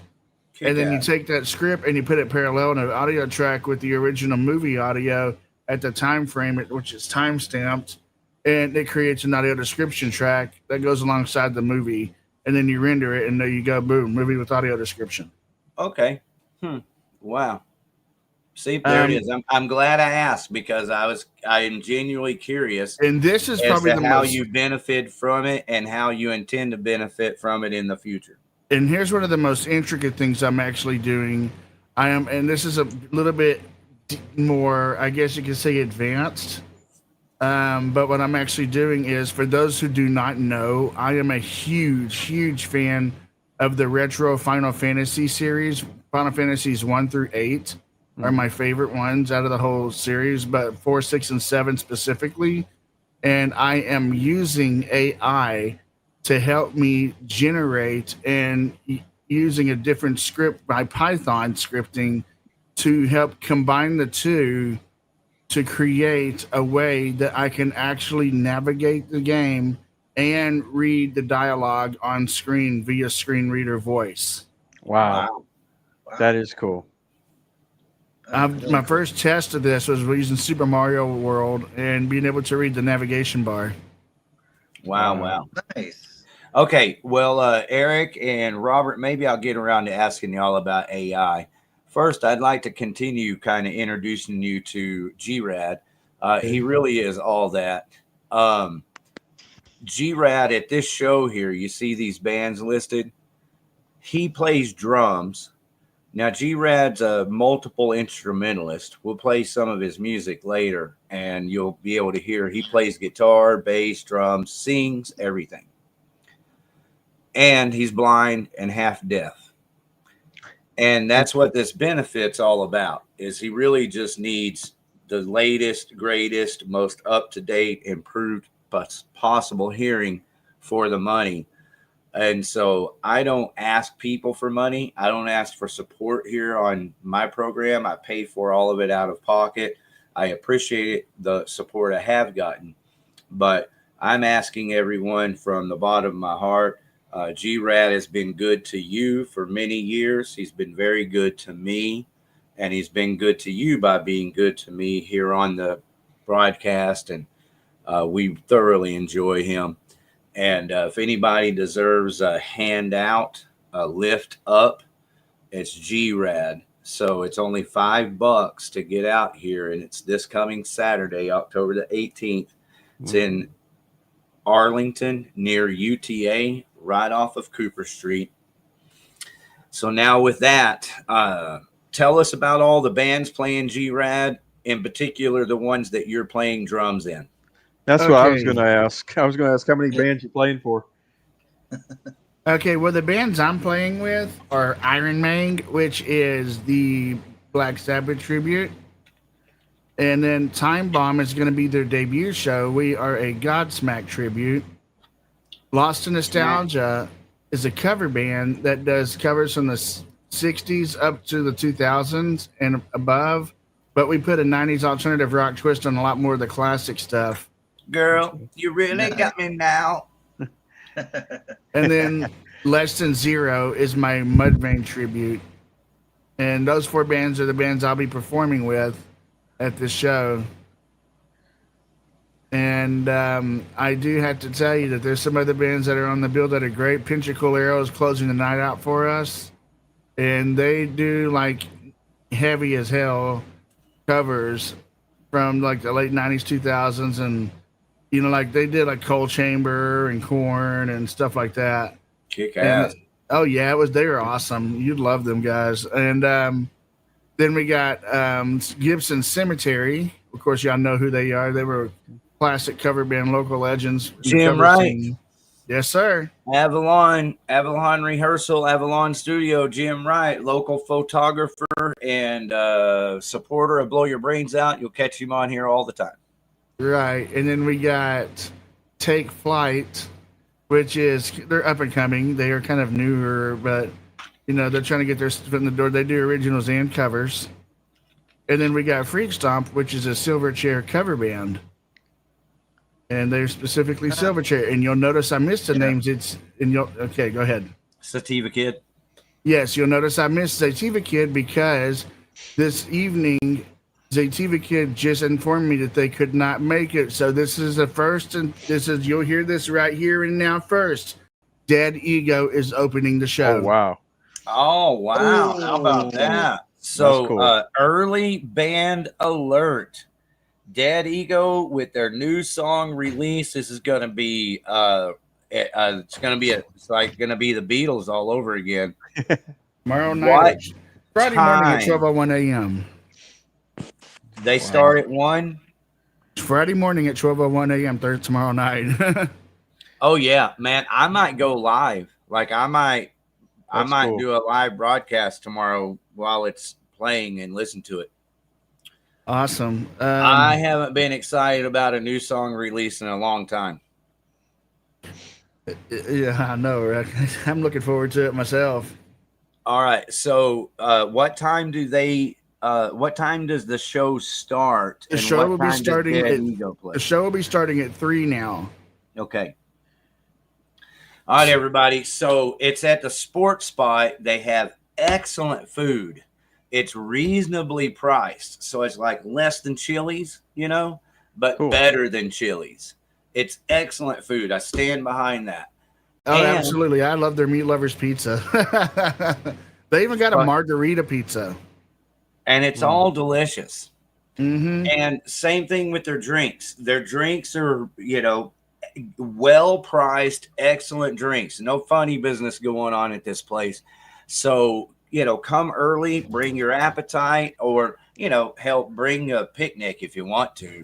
But if you're the type of person that likes to get something to eat while you're out, well, come on early with your appetite and enjoy some very good food at a very nice restaurant, bar, outdoor patio area. It's a lovely place called Sport Spot right there on Cooper Street in downtown Arlington. Yes, this is a family-friendly event, so all ages are welcome all evening for the host show. That's badass. All ages, free parking. Wow. Yes. Hey, Jared's going to be there, bro. Or he says, I'll try. Now, I will be there. My Saturday looks like this. I'll have my grandson. The Viridian North Arlington Fireworks, their rival anything downtown Arlington or the Rangers or Cowboys do. Their thing is Saturday night. Nice. So I'm probably not going to go, right? Just probably not going to happen. Now we're going to find out in a little bit when that Rotting Corpse show is, because if Rotting Corpse is Saturday, I'd be bouncing back and forth from these two shows. But at 3 p.m., I will have my son. So I expect to be there for Dead Ego at 3 p.m. That's kind of what I'm getting at.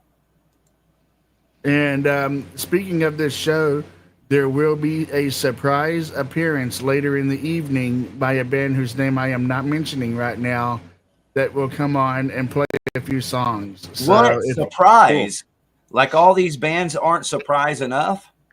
Oh, we just got to step it up just a little bit. You're going to leave us hanging on that. Just surprise, huh? Oh, yeah. That's all I'm going to say about it. And I'll just tell you this. If you are going to be there, you're not going to want to miss this. Wow. I believe you. All right. So how many bands are you playing in? 4 or 5? I'll be playing in 4. And if somebody wants me to step up and play anything else, I will. Because I wouldn't be surprised if it happens. The G-Rad Jam Band.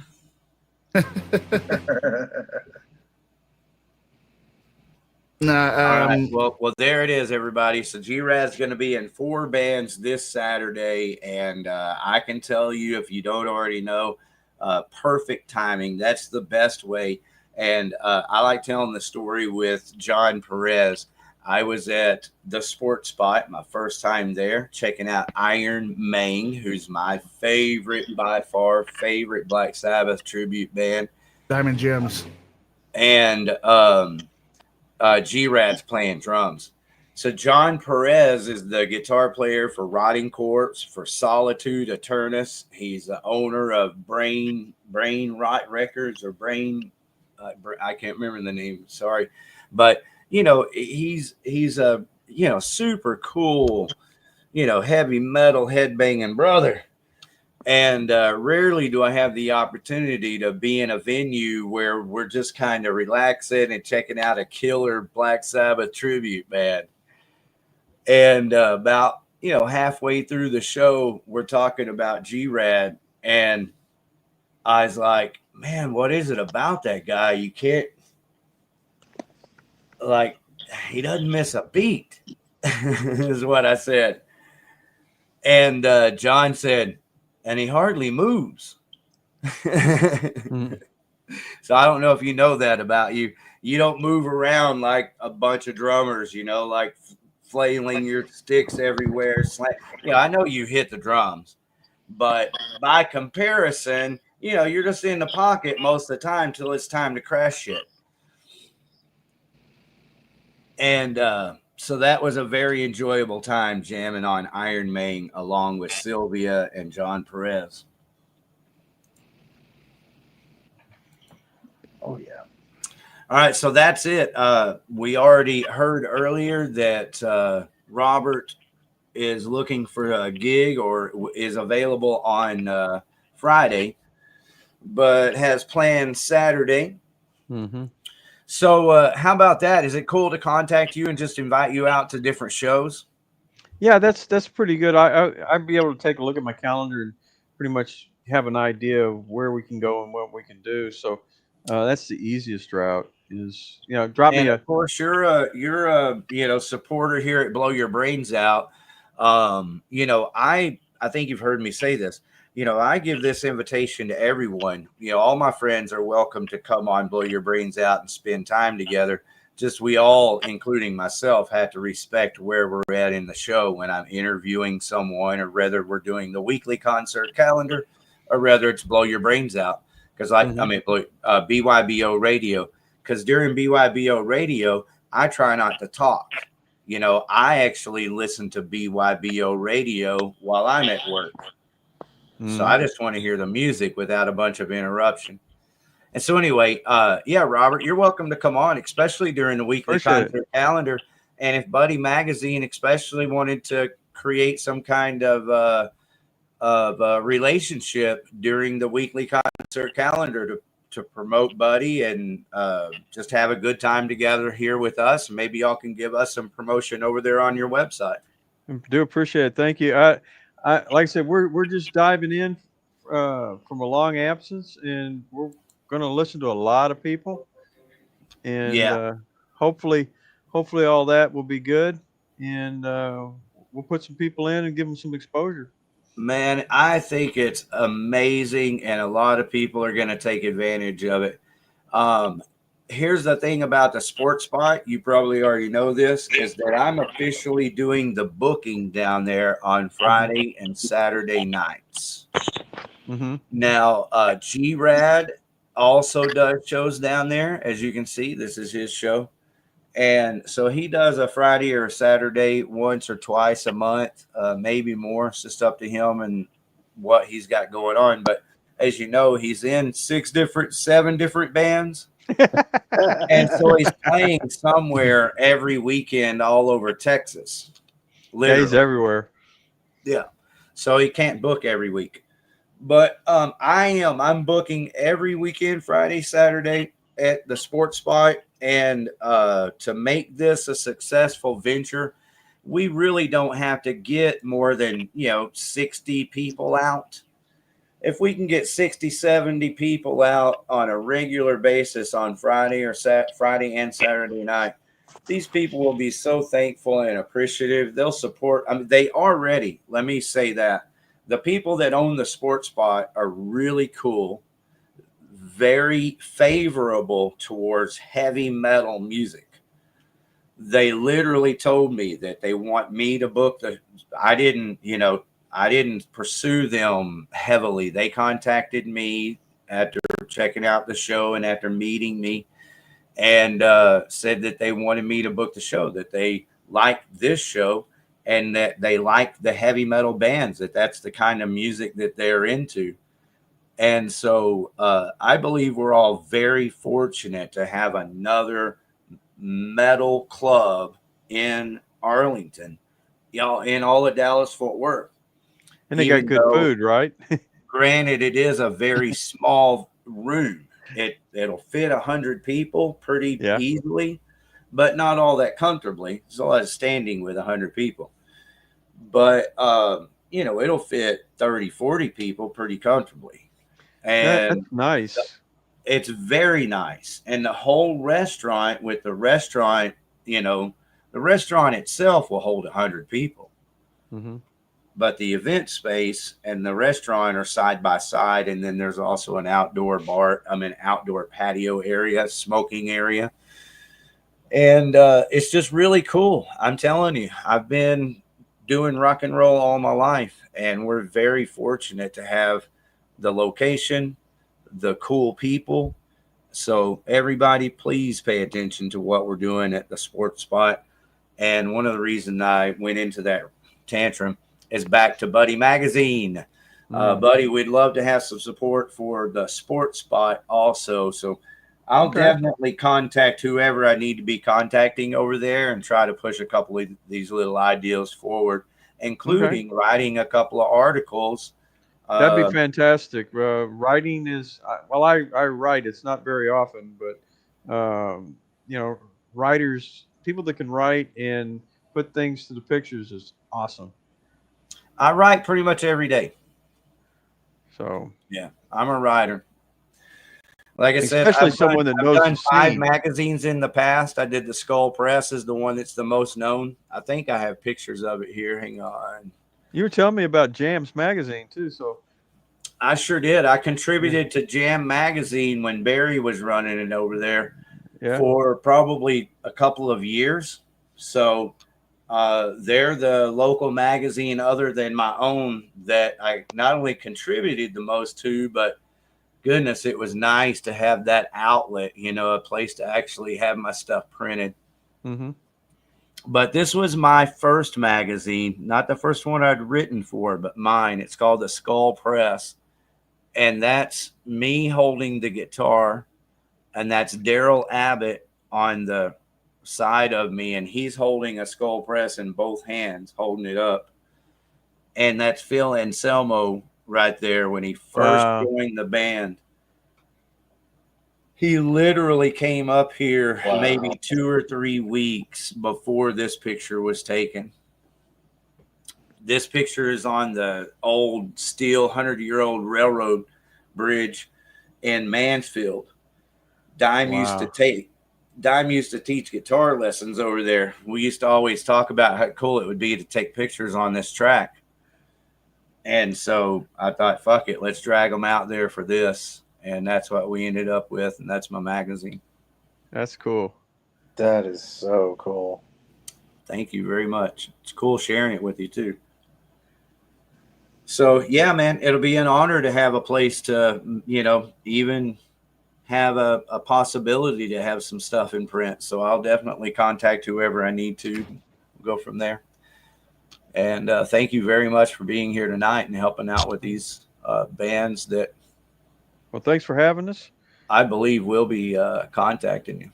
So that'll be great. Look forward to hearing from everybody.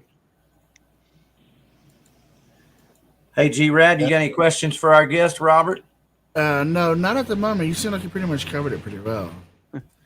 Yeah. Eric, don't feel like you're on the outside here, man. I've seen you guys play here multiple times, and we consider you. I thought y'all were a local band, No, but I'm getting out to we Dallas. consider y'all family, bro, and especially right here at Blow Your Brains Out, you're welcome. We hope you'll make yourself at home anytime you want to come on and tell us about shows you have coming up and everything.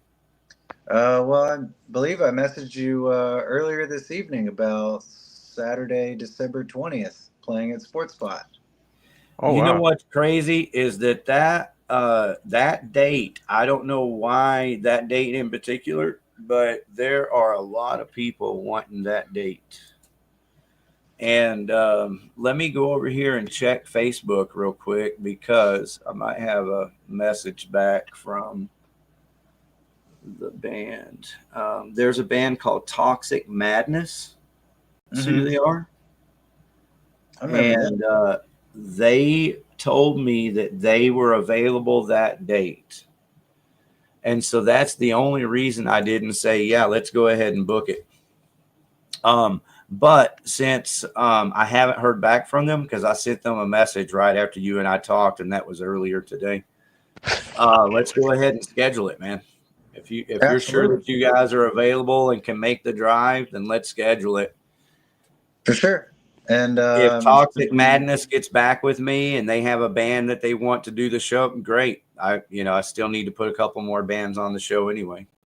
Well, if my buddy Jared is still in the audience listening, I would love to have Killhouse play with us. We haven't played with them in a wouldn't we long all time. hear that, Jared? My buddy, old friend, hop right on that show. Yeah, I need to tell you, it's a small venue. It's I have that's fine. I actually prefer a little bit smaller venues.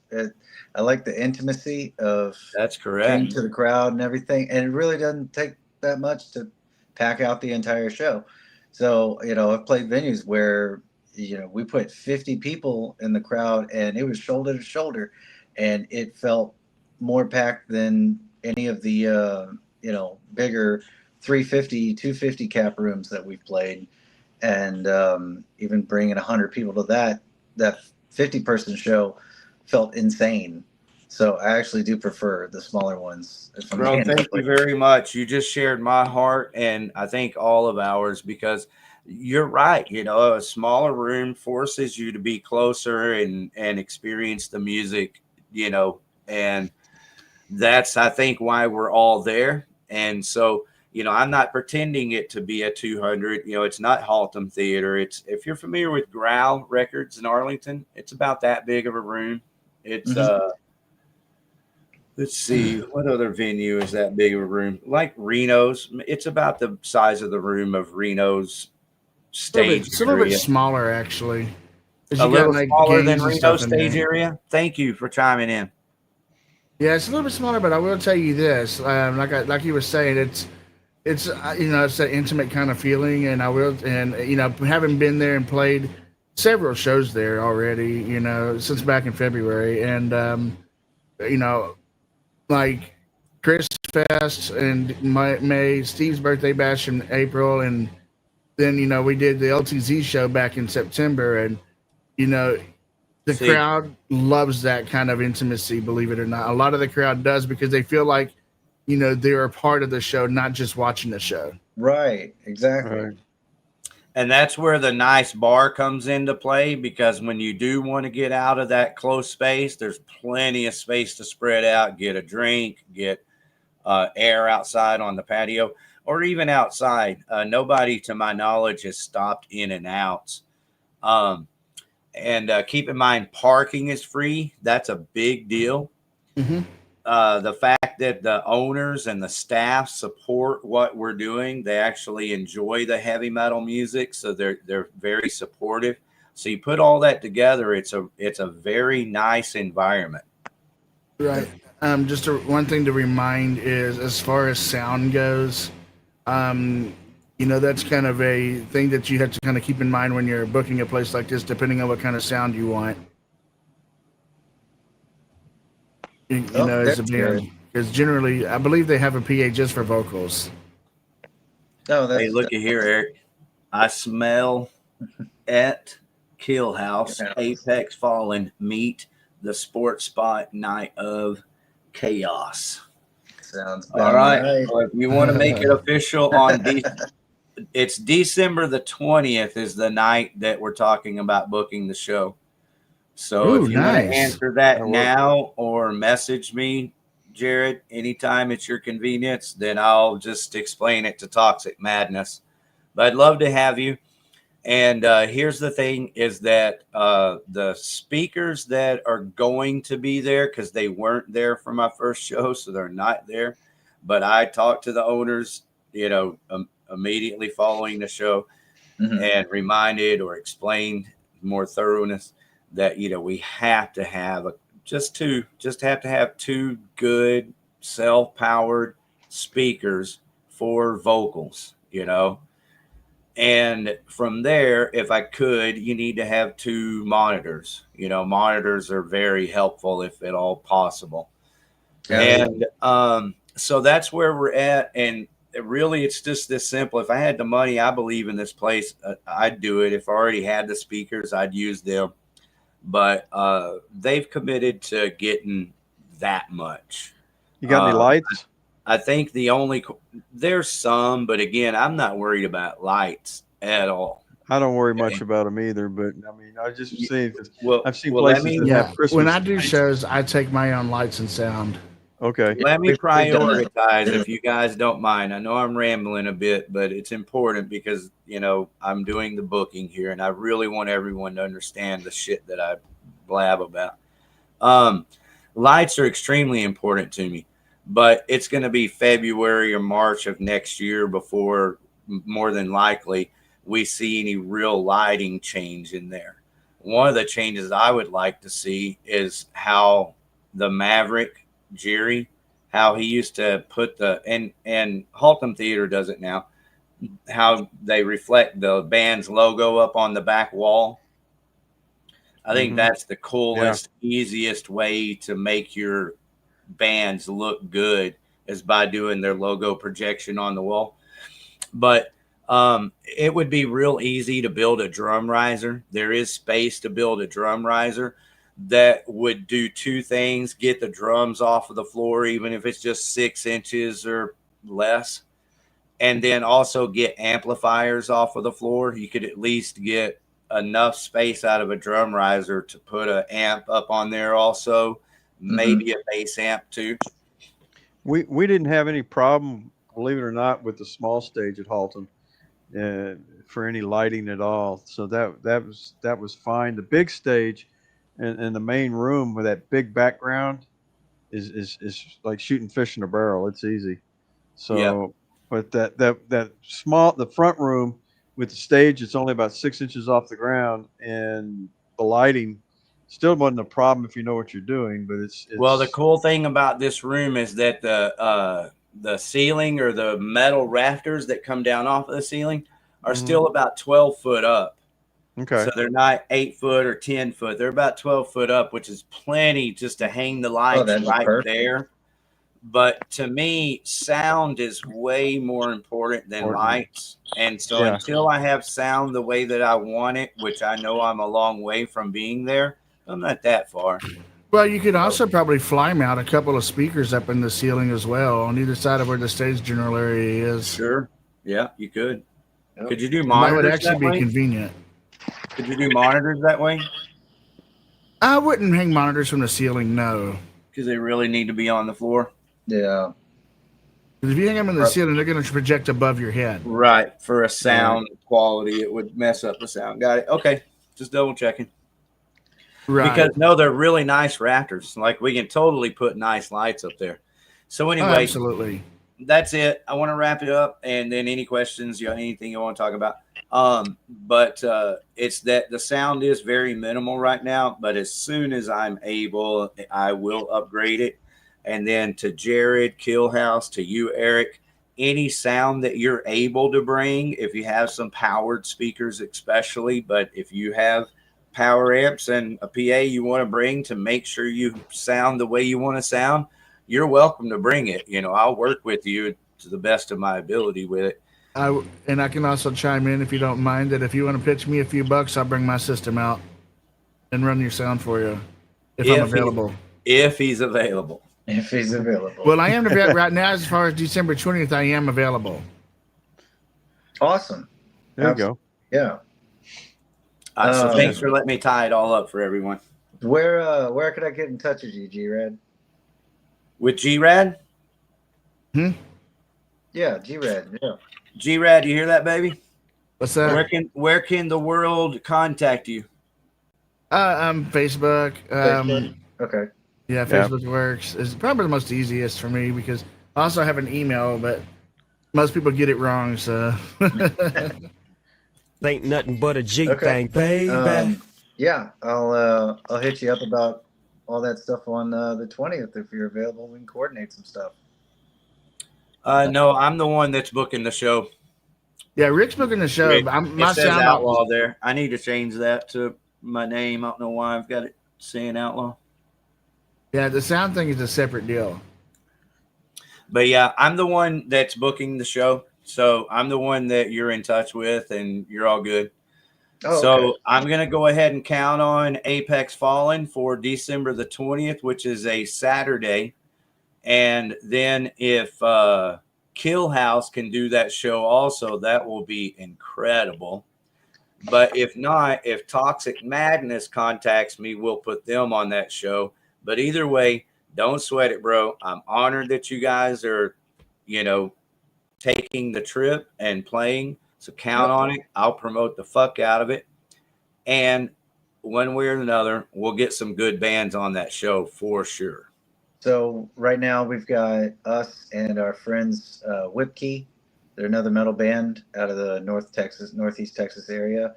And so it would be awesome to have Kill House on there as well. And Toxic Madness. Okay, who is it? Whipkey. You got to spell it, bro. I'm sorry. Oh, sorry. WHIPKEY. That's what I thought you were saying, but hey, I'm glad I asked you to spell it. It was nice to hear. Yeah. But yeah, Toxic Madness gets back with you. I mean, those guys were cool as shit last time we met them over at Halton. Yeah, they are cool as shit, man. And not only are they cool as shit, they kind of have their own little scene going. It's a scene of bands. And we interviewed them here on Blow Your Brains Out. So I'm just, glad that they're looking at a place like the Sports Spot to do some shows because I'd love to have them. Oh yeah. That's the thing. That's what I'm saying. Not only can I do free shows, but free parking, nice bar with owners that support the shows. For sure. Speaking of that, how much parking do they actually have? Quite a bit. Yeah, they got a lot. Yeah, okay. There's probably 50 spots or so out there. Oh, okay. I actually got a question for you, Robert. Okay. So how often do you, for Buddy Magazine, get out of the Dallas-Fort Worth area to go around Texas and to shows like that? I'm pretty much stable in Dallas-Fort Worth. I cover the Metroplex pretty much. Now we've got people down in Corpus Christi and I think in San Antonio. We got people that will do that kind of stuff too. But I don't get out of Dallas-Fort Worth pretty much, but it doesn't hurt my feelings to do it. Gotcha. Well, there's a pretty big show going on at the beginning of January. We're going to be playing in Houston at White Oak Music Hall, which is one of the big venues. And it's called Local Mania, and it's just the Local Mania 5. So it's the 5th year that they're doing it, and it's all local Houston bands, big metal show. And I think that would be a really cool thing for Buddy Magazine to cover. That'd be cool. About local music. It's all local Houston metal in this giant room. Go ahead, if you can, send me an email or a text on it, and that way it doesn't slip my mind. I can add it to my big board calendar. And what'd you Hell say? yeah. It was like the 5th of January, somewhere in there? I think it's the 3rd. I want to of say it's January? the Saturday. Okay. Yeah, it's the first Saturday of January, Okay. and yeah, local mania. So we should be Local getting mania. the flyer here pretty soon, Okay. and I can send that over to you. Sounds great. Go ahead and do that, and we'll see if we can get down to Houston. I need a road trip anyway.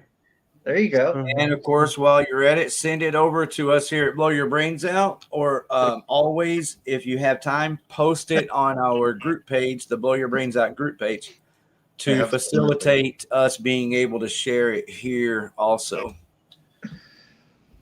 Absolutely. I totally forgot Whipkey had that photo. All right, there's Whipkey. A friend that grabs asses of mine is a friend of mine. No, they're great guys. They're really, really great guys. They're super down to earth. Yeah. But Oh, yeah, dude, we're gonna... are they from there also? Did you say they're from Houston? No, they're actually... Okay, I have liked close. their Facebook page, and tell them, guys, thank you very much for coming up here. For you guys to be able to hook Jared and Kill House like that is, near and dear to my heart and very kick ass. So good job, Yeah. Eric. I knew there was a reason I was found you so enjoyable. Thanks. But yeah, Whipkey is closer to Tyler. That's where they're from. From where? Tyler. Okay. Cool deal. Tyler and Longview. So we're over in that area. All right. So Tyler Longview fans, come on out.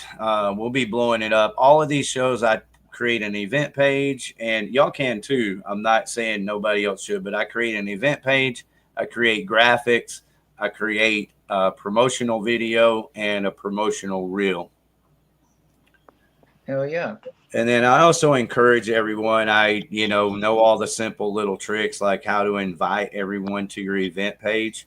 If you go to an event page of your own show as on your personal, you can hit invite and then select invite all, which selects 1,000 people or up to, and then you hit send. That fast you can invite 1,000 people to your event. Yep. So if every band does that, and then if every member in every band does that, you can easily get 20,000 invites just to one event. If everybody will just fucking do it.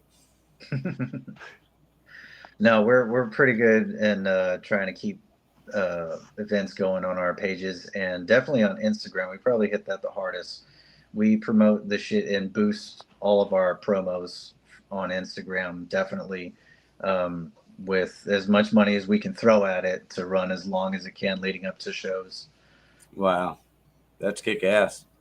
Yep. We really try to put in the work for it, because nobody's going to promote you better than yourself a lot of the time. You're right. And as much as it sucks to pay Instagram or Facebook or YouTube, whoever you're paying, it does pay off. It is the right place to invest if you're able. Absolutely, it is. It's paid off numerous times for us, and that's why we do it. Well, that's part of my intention. I always have a lot of plans, and they'll probably get me straight to hell. Surprised they haven't already. But yeah, I would definitely like to advertise these shows specifically. And I'm not talking about a $300 advertising campaign. I just like to throw $20 or $30 at it and see if that helps. Yep. Sometimes that's all it takes. Well, with the right advertisement, create a kick-ass reel. Yep. And then spend $20 or $30 promoting it for 3 days and see if it picks up. And, that's just the cheap route. My advice to you and any band, it's just the way it is. It doesn't matter what business you have. You've always forever had to find ways to promote that business. And back in the day, it was in yellow page advertising, and newspapers had ads in newspapers, and everybody had a newspaper on their door every day, and they were in all the offices everywhere. So it was valid places and ways to reach customers. And that time hasn't changed. And just because you're not making any money, it might make it a sad set of circumstances, but it doesn't change the realities.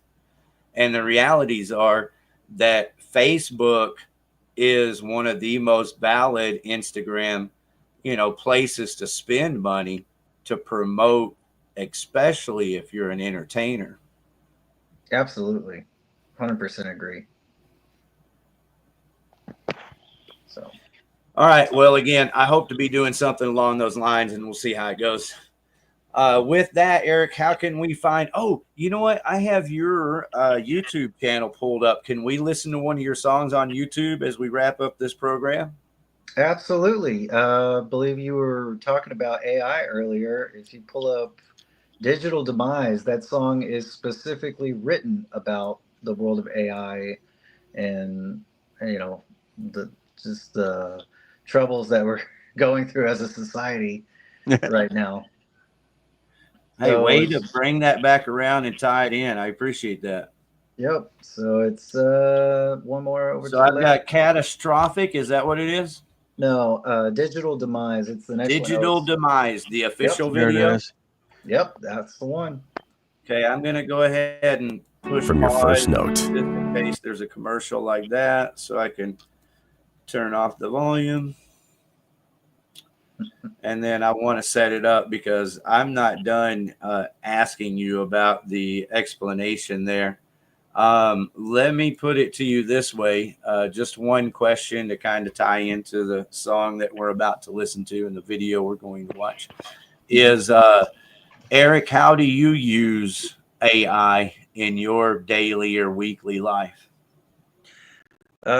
Mostly through the Google AI. When I have questions, it finds the answers that I'm looking for, and it's mostly in if I'm just looking something up. I don't really have a whole lot of use for ChatGPT or any other AI platform in my life specifically. But in terms of just trying to find information, it gathers what I'm looking for a lot faster than trying to find the right link to get a news story or stuff like that, or whatever information I'm looking for. But we understand that on different levels for different people, AI means different things. Yeah, that was the first part of the question. The second part is what are the dangers, or is that what the song is? Is about the dangerous side? It kind of leads into that, yeah. So this, a little play on like the idea of like, the Terminator movies with Skynet and like that whole mentality. And so it's like, here's where we are, and like it's kind of inching towards that if we're not careful. And so if this is our own creation, like we're the ones to blame. And this never would have happened if we didn't start it. So it's really our fault, but if we're not careful, then it could go to a very, very dark place. Humans. I know. All right. I'm honored to present to you more kick-ass good music that I enjoy. Apex Fallen. The song is Digital Demise. Extinction for us all. Humans will be our downfall.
Fuck yeah. All right. I Don't settle agree for here. less. Here's what others are doing to fix missing and broken teeth. The company. Now you know my algorithm.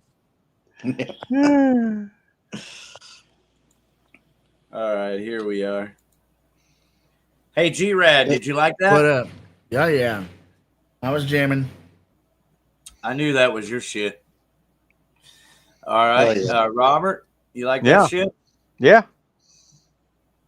Thank All right, you. man. Thank you That's, very that's much. Yeah, what that's we good do. stuff. We bring everybody together in peace right here. Or pieces. That blow your brains out. It's Well, after tacky and something like that, tasteless people will be music in and pieces entertainment. and fit. Oh yeah. That's Hey, what we aim for. G-Rad, Jared's in the chats from Kill House, and he says he loves the visuals of this video. So I know that G-Rad doesn't get to enjoy that. He's just listening to the music. But to kind of fill in some of the blanks, it has some badass visuals in it. Visuals are good. Okay, so yes, the answer is December the 20th. It's a Saturday. I'm going to go ahead and post this. I was putting it in the comments, but I was looking for that Whip Key. That's the other band, Whip Key. So it's Saturday, December the 20th. And thank you very much. I will promote the fuck out of it, as I always do. Hey, Eric, can you send me a couple of Apex Fallen MP3 files? Absolutely, I can. Yeah, it's Outlaw Video TV. I'll send it to you in a message. But it's Outlaw Video TV at Gmail. Anybody who wants to be featured on BYBO Radio, it's Outlaw Video TV at gmail.com. And it needs to be an MP3 under 30 megabytes to work in this badass StreamYard program. Okie dokie. Will do. Hey, thanks for letting us share your badass song. Oh, thanks for showing it. How about that, Robert Maxfield? 2025, we got some magic happening tonight with Kill House, Whip Key, and Eric's band Apex Fallen, all booked at the Sports Spot live before a live audience. I can't imagine that in a small venue. That's got to be really something. It's going to be wild. Yeah, that's got to be good. Oh yeah, I've cranked my PA up there before, and let me tell you, they actually had a boxing match. They're appearing in the pay-per-view boxing fight that night on the 13th of December, and needless to say, I had my PA up so damn loud they couldn't even hear the TVs. Wow. And so, hey, Eric, y'all talk to me. Jared, y'all talk to me about PA, because we can definitely get some sound in there for this show for you guys, one way or the other. Absolutely. Will do. All right. With that, I have a question for everybody always, and that is, can you tell me the best reasons to get out to a local concert? Let me rephrase that. I'm going to ask you both for answers simultaneously. We'll start with Robert. When he ends, Eric, in about 30 seconds, both give me your best reason to go out to a local concert. It gets you out and about, and you can see something that's different, and that's the thing. It's not television. It's not sitting there wasting with your head in the phone. It's something different, and you get to see people actually do something. And that's one of the best reasons is getting out and experiencing it, because I can't tell you how people get their music now at all anymore. And the best way to see it is always been the best way to see it is and hear it is live. Yeah. My thing is, it gets you out, but it lets you get exposed to other people's art. And because music is art, and to see different people's point of view and perspective on what they want to make music about. It might be all sorts of topics, and but also all the bands that you love to go see at the giant venues that are packed with thousands of people. Those bands started somewhere, and that's only helping bands get to that level is coming out and seeing it, exposing yourself to it. For instance, our bassist Justin, when he was deployed in England, he saw Bring Me the Horizon when they were nobody. And not everybody gets a chance to be able to have stories like that. I was like, oh yeah, I saw them back in the day when they were only playing to like 50 people. Like, those are still cool stories. And if you come out to a local show, you can be a part of those stories. We saw Bring Me the Horizon and interviewed them like 15 years ago as they were blowing up. You can see the interview here on this channel, Outlaw Video TV. There you go.